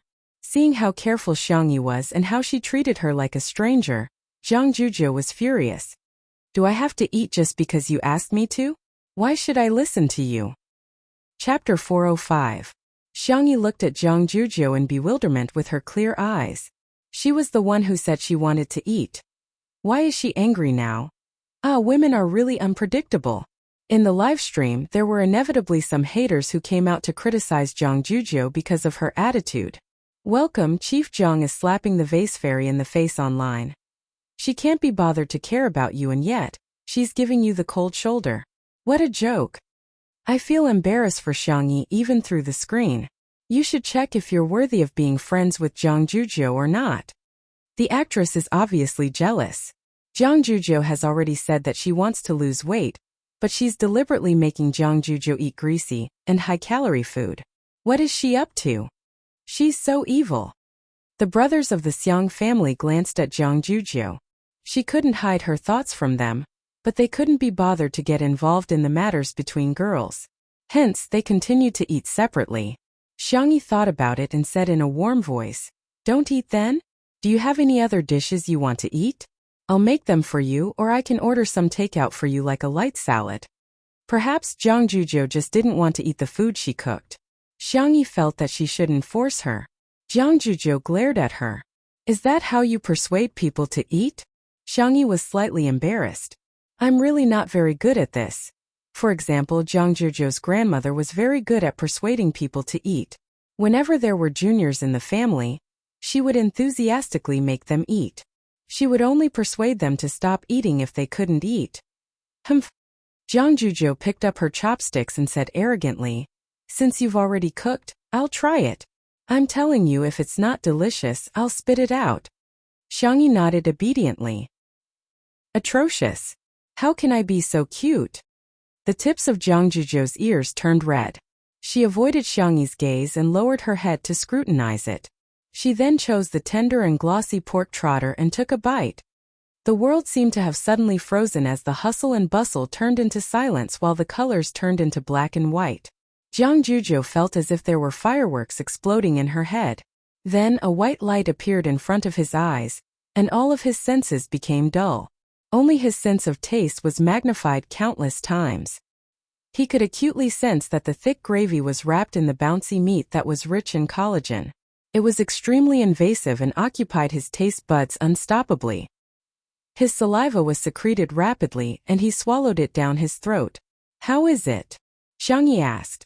Jiang Zhuzhou didn't answer, or rather, she answered with her actions. The little girl moved her chopsticks as if they were flying, crazily stuffing food into her mouth. The bones of the chicken feet came off with a light suck, and the meat of the duck wings came off in a few bites. The vegetables were even more so. One mouthful after another, she couldn't stop at all. Ha! Phew! Her lips were red from the spiciness, and there was a tingling and burning sensation spreading. However, the pain only intensified the stimulation. Just like when one ate a spicy stick, the spiciness made one's brain buzz. But thousands of words could be condensed into one word. Awesome! Xiangyi handed her a bottle of soy milk at the right time. Jiang Zhuzhou sucked 2 mouthfuls with a straw and found that it wasn't enough. Hence, she hugged the bottle tightly and continued to eat the braised food. Her belly was bulging at a speed visible to the naked eye. Click! The buttons on the waist of her red checkered skirt suddenly burst open. Although she wasn't exposed, it happened to be recorded by the camera. The netizens were dumbfounded. Did she eat so much that her skirt burst open? Before the crowd had time to complain, they saw Xiangyi blocking the camera. Her milky white face was extremely serious. Don't shoot. Chapter 406. The staff were all stunned. Ever since the live stream began, they had never seen Sister E so fierce. Even when she threw the scumbag away yesterday, she still looked nonchalant. There were suddenly more comments in the live stream. A new cult has appeared. How can it be stagnant? Ijio, I can do it. Pretty girls should have sex with pretty girls. I'm on Jiu Yi's side. Sundra Big Sister X is gentle, rich and beautiful. She's like a fairy. Madam, please give me more food. Wow, Sister E is so gentle. Actually, Jiang Zhuzhou didn't expose herself. She even covered it immediately. At the dining table, Jiang Zhuzhou's face was flushed red, and she was so ashamed that she wished she could dig a hole and bury herself in it. She hurriedly sucked in her stomach and tried to pretend that nothing had happened. However, she had eaten too much and even drank 2 bottles of soy milk. Her stomach was so round that she couldn't suck it in at all. The men present were all very gentlemanly and didn't make fun of her. Xiangqi even took the initiative to ask, "Do you want me to stitch it up for you?" For the sake of making friends with Xiangyi, her brothers had always been worried sick. That was the difference between men and women. After all, there was a limit to how much care they could give Xiangyi. Some subtle warmth was energy that could only be transmitted between girls. No. Jiang Zhuzhou refused without even thinking about it. It's too embarrassing. All of a sudden, Xiangyi grabbed her wrist. Jiang Zhuzhou looked up and met the girl's clear eyes, which seemed to be filled with moonlight and were incredibly gentle. "I'll take you to my room." Jiang Zhuzhou looked away awkwardly and didn't say anything. In the bedroom, Jiang Zhuzhou changed into a loose cotton linen dress and quietly poked her head out of the cloakroom. The first thing she saw was Xiangyi, who was helping her sew the buttons. The young girl skillfully threaded the needle and sewed the button. Her white wrist lightly circled it twice and successfully tied the knot. She used her teeth to break the knot, and then carefully used the ironing machine to iron the skirt. Jiang Zhuzhou was speechless. It was a wonderful feeling. They hadn't contacted each other for a long time, but they didn't become distant.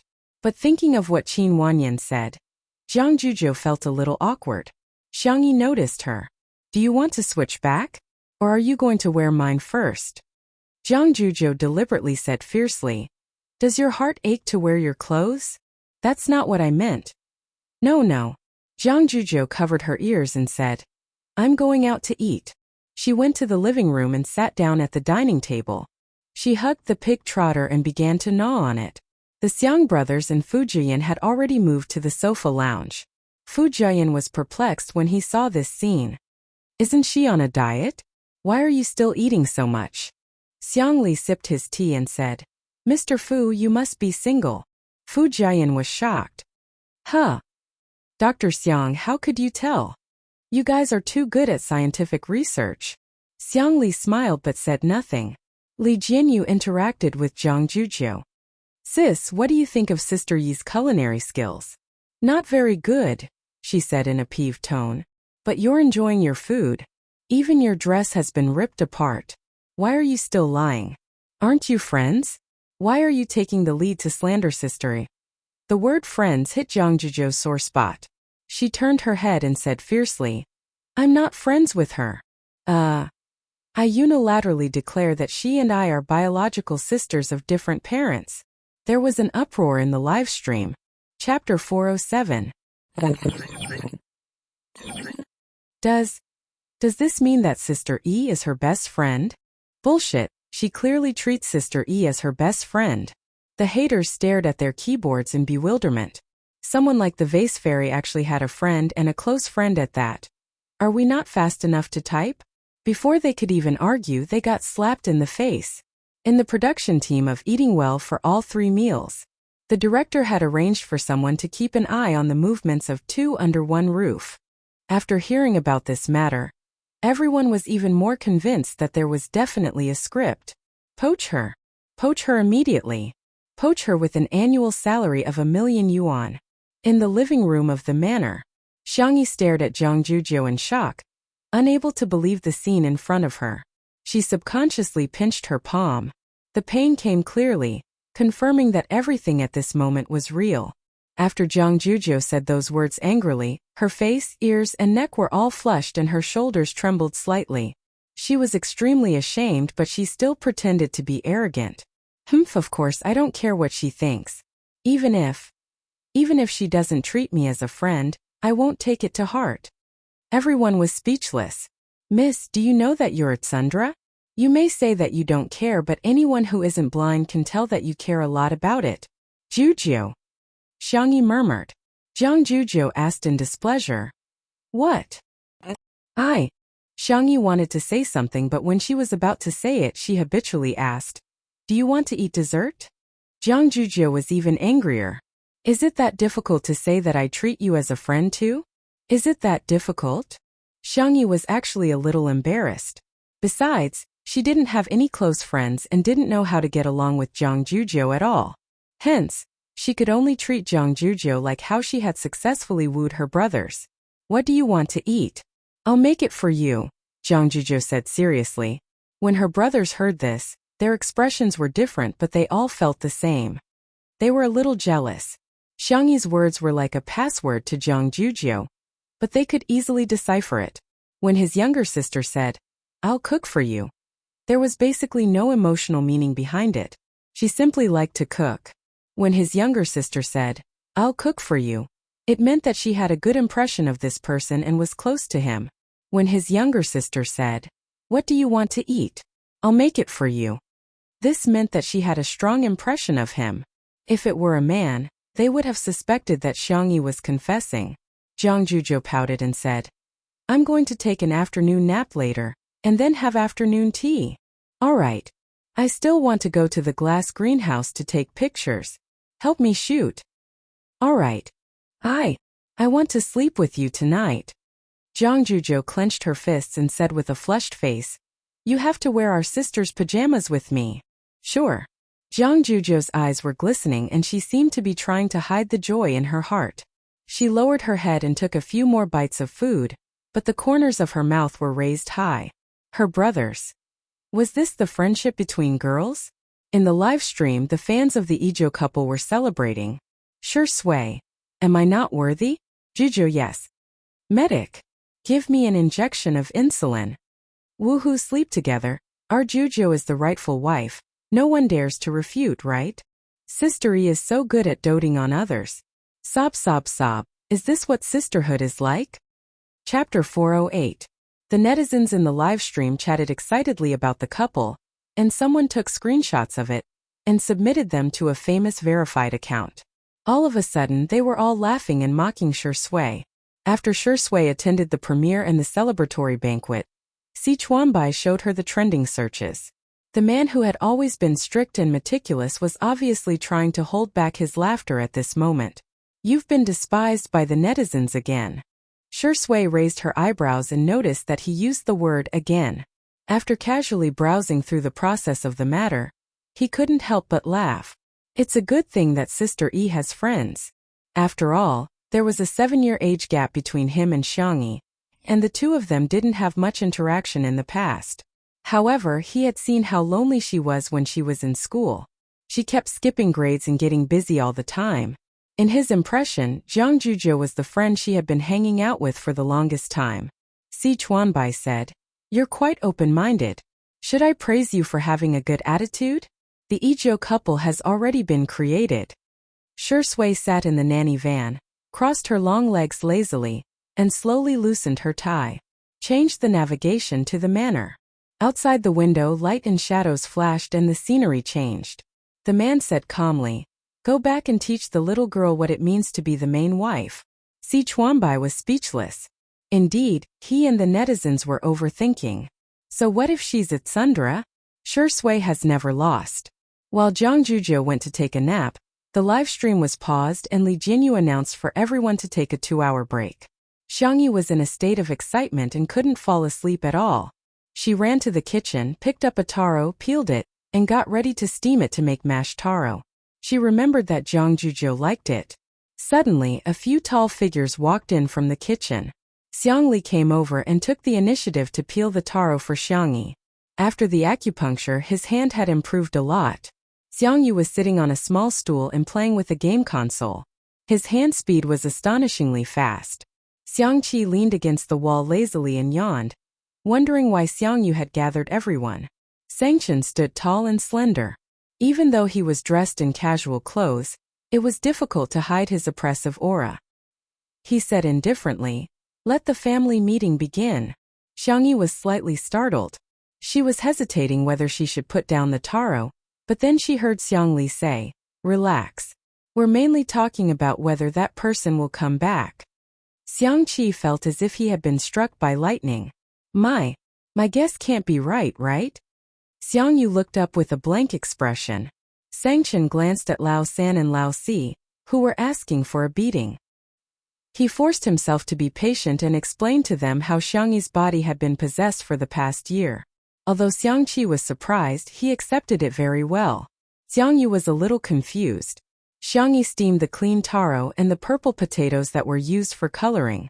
Her tone was somewhat helpless as she said, "I asked Xiao Naofu, but it has no way of contacting the main system, so I'm not sure." Xiangyu? Wasn't Xiao Naofu just an ordinary kitten? Probably because his expression was too shocked. Xiangqi patted him on the shoulder. "Hey, it's okay. Little uncle must be stupider than you." He would never guess that in the past year, little sister wasn't little sister. Xiangyu. Comparing him to little uncle? Thank you, but he wasn't comforted. Xiangli, who had the highest IQ, frowned. "If there's no way to take a shortcut, then we can only use the stupidest method." Everyone looked at him in unison. According to the known situation, the premise of soul replacement should be that little sister is injured or in a weak state. Then, the simplest way is to find someone to protect her 24 hours a day. Chapter 409. Sangchen asked, "Bodyguard? I'll go look for one and see if there are any suitable ones." Xiangqi interjected, "You have to find a female bodyguard. A male bodyguard can't be guaranteed to be around 24 hours a day."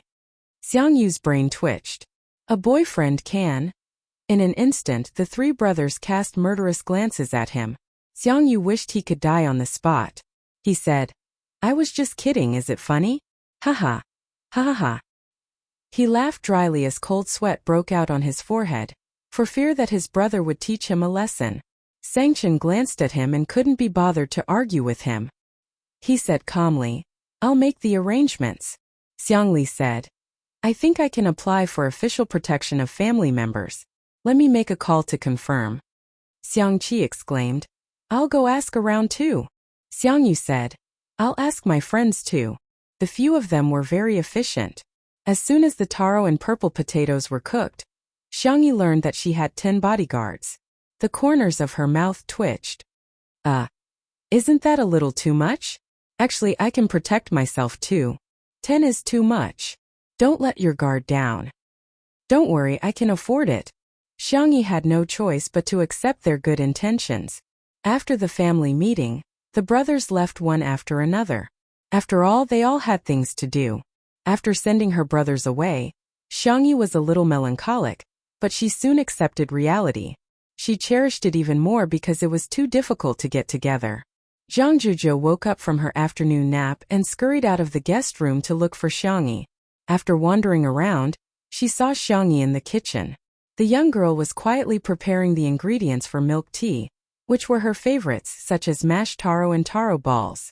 The light in the oven was on and the aroma of cookies wafted out. It was a warm and quiet scene. Ding! It was time for the oven to open. Xiangyi took out the cookies and tasted them. Seemingly thinking that they tasted good, the young girl tilted her head and gave herself a thumbs up. Zhang Zhuzhou.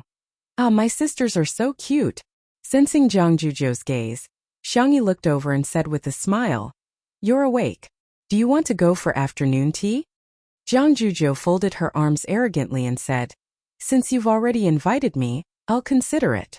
A second later she nodded. "All right, I've thought about it." Xiangyi. Really? Then I'll bring the food to the glass greenhouse. Zhang Zhuzhou sounded awkward, but her body was very honest as she took the initiative to share half of the burden with her. It just so happened that the staff had almost rested. Li Jianyu shouted and prepared to shoot the afternoon tea of the two girls. A few minutes later, the netizens received a push notification for the live broadcast.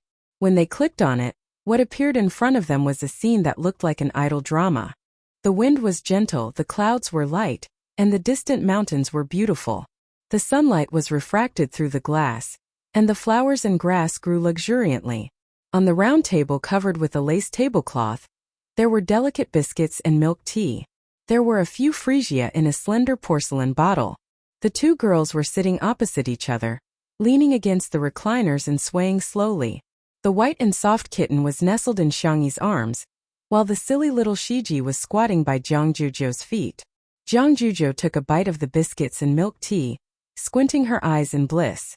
"I'm taking screenshots like crazy. This is so beautiful. The director is so good. This is my ideal life." Uh-huh. I think I saw Shui coming back. He's at the entrance at the bottom left corner of the screen. Let him go. Let him run away from home. Chapter 4:10. Ha ha ha. Are you serious about telling Shurindi to run away from home? My mom is asking me why I'm laughing like a pig. The camera panned to a distant view. The man was dressed in a tailored black suit that accentuated his height and long legs. His tie was loosely tied, and a few locks of his hair were hanging down. He looked relaxed and casual. It was as if he was returning home. He locked his gaze on Xiangyi, who was in the glass greenhouse, and strode over with his long legs. The comments in the live stream were instantly flooded. Shurindi in a suit can do it. His legs are at least 2 meters long. They're even better than models. He's so immersive, I feel like he's going to unbuckle his belt in the next second. Si Chuanbai was watching the live stream in the nanny van. When he saw the comments, a smile appeared on his face. Looking at the comments, it was indeed the status of the main wife. His phone vibrated and he picked it up. Anan's anxious voice came through the receiver. "Chuan, I think I've been scammed."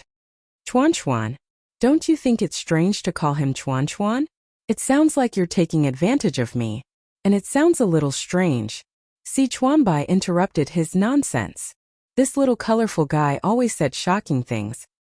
He pressed his eyebrows. Get to the point. Someone claimed to be the director of the variety show National Mass Workout, and said that he wants Sister E to be a flying guest for the next episode. I don't think it's real, but I'm afraid it's true. Si Chuanbai raised his eyebrows. Even he was a little stunned. National Mass Workout was a national variety show that could be said to be the most popular variety show at the moment. It had recorded a total of 2 seasons, and the 3rd season was in preparation. Every season, the guests invited could be said to be the top or A-listers, or they were the senior big shots with a high status. Si Chuanbai took a deep breath and said, "Send me the contact information." 2 minutes later, Si Chuanbai confirmed that it was really the director of National Mass Workout. Anan was extremely excited on the other end of the phone. Our girl is so capable. Si Chuanbai smiled and said, "She's quite capable. In a sense, Xiangyi's popularity could be said to have risen from C-list to A-list. However, the industry wouldn't recognize her status if she didn't have any film or television projects. But if the resources could keep up, if he became part of Miss Xiangyi's family, he would be able to become an S-lister for free. A glass greenhouse. Shui greeted Zhang Jujiu politely. As soon as the suave, gentle and handsome man appeared, Zhang Jujiu felt that her friend had changed. For example, her tone was inexplicably soft. "You're back. Have a seat." For example, his attitude was inexplicably warm. "Here biscuits, cakes and fruits." Another example was his gaze, which was inexplicably fixed. "You look good in this." Shui had intended to go back and change her clothes after greeting him, but at this moment she blinked and threw the thought of changing to the back of her mind. She sat down steadily and said, "Thank you. You're also very beautiful." Zhang Jujiu gritted her teeth and thought, "Why does it feel like an old married couple?" Cough cough. Zhang Jujiu coughed hard a few times to get Xiangyi's attention. "You said you wanted to take a photo, help me." "Sure." The two girls met and began to study which software and filter were better. A certain best actor quietly raised his hand and unbuttoned the top 2 buttons of his shirt. Whoosh, Xiangyi subconsciously looked over, just like the attraction of the sun to sunflowers. Chapter 4:11. His black tie was loose and the top of his snow-white shirt was slightly open, revealing his clean and clear collarbone. His skin seemed to be a mixture of moonlight and snow, fair and delicate. Xiangyi seemed to have been bewitched as she couldn't look away for a while. "I think this retro filter is quite nice. It gives off the feeling of a Renaissance oil painting," Zhang Jujiu murmured, only to realize that Xiangyi was distracted. She looked in the direction of her gaze. "Damn. How can my sister be bewitched by a man?" Zhang Jujiu was puzzled. She was extremely frustrated and poked Xiangyi's arm with her finger. "We agreed that you would take photos of me." Xiangyi seemed to have woken up from a dream. "Ahem, I'll take photos for you then. Stand over there, the light is better." Zhang Jujiu happily went to take photos and even raised her eyebrows at Shui provocatively. "Men are bullshit. Sisters are treasures." In the live stream, the netizens were delighted to see this scene. "Jealous Sui, disdainful Jujiu. Shui is a man but his collarbone is even more pronounced than mine. Oh my god, I love men who are relaxed, lazy and abstinent. Shui, undo a few more buttons. I don't lack this bit of traffic." Xiangyi patiently took photos of Zhang Jujiu. After taking dozens of photos, the two of them huddled together to discuss which one looked better. Thanks to her narcissistic third brother, Xiangyi's photography skills and aesthetic sense were both on point. Zhang Jujiu looked like a noble girl from the Middle Ages. A professional photographer had once taken photos of Zhang Jujiu, and the composition and angle of the photos were impeccable. However, Zhang Jujiu felt that Xiangyi's photos were thousands of times better than those taken by a professional photographer. However, her tone was still arrogant. You're just a so-so. You haven't improved at all after so many years." Her body, however, was very honest. She held Xiangyi's arm with her hand, which was a gesture of intimacy between sisters. Shui saw this scene. He calmly picked up the glass of water and sipped slowly. Swoosh, Xiangyi looked over again like a good-for-nothing. Under the warm light, every part of the man's face was perfect. He raised his snow-white neck, his Adam's apple moving up and down as he swallowed. His pale thin lips were wet with water. He frowned and licked the corner of his lips, seeming to be intentional or unintentional. As if sensing Xiangyi's gaze, he looked up and his thin lips parted into a thin but seductive smile. Zhang Jujiu thought, "Damn you dog of a man." Half of the netizens in the livestream were screaming and the other half were quacking. "Covering my mouth can't stop me from screaming like a groundhog. Brother, I can do this. I really can." Goose goose goose goose goose. Zhang Jujiu's expression is hilarious. "You didn't expect this, did you? The person in front of you is a Grand Slam best actor. Seriously, Shui is fighting for attention, right? Wasn't it?" Sure enough, he was a man with a mental age of 10.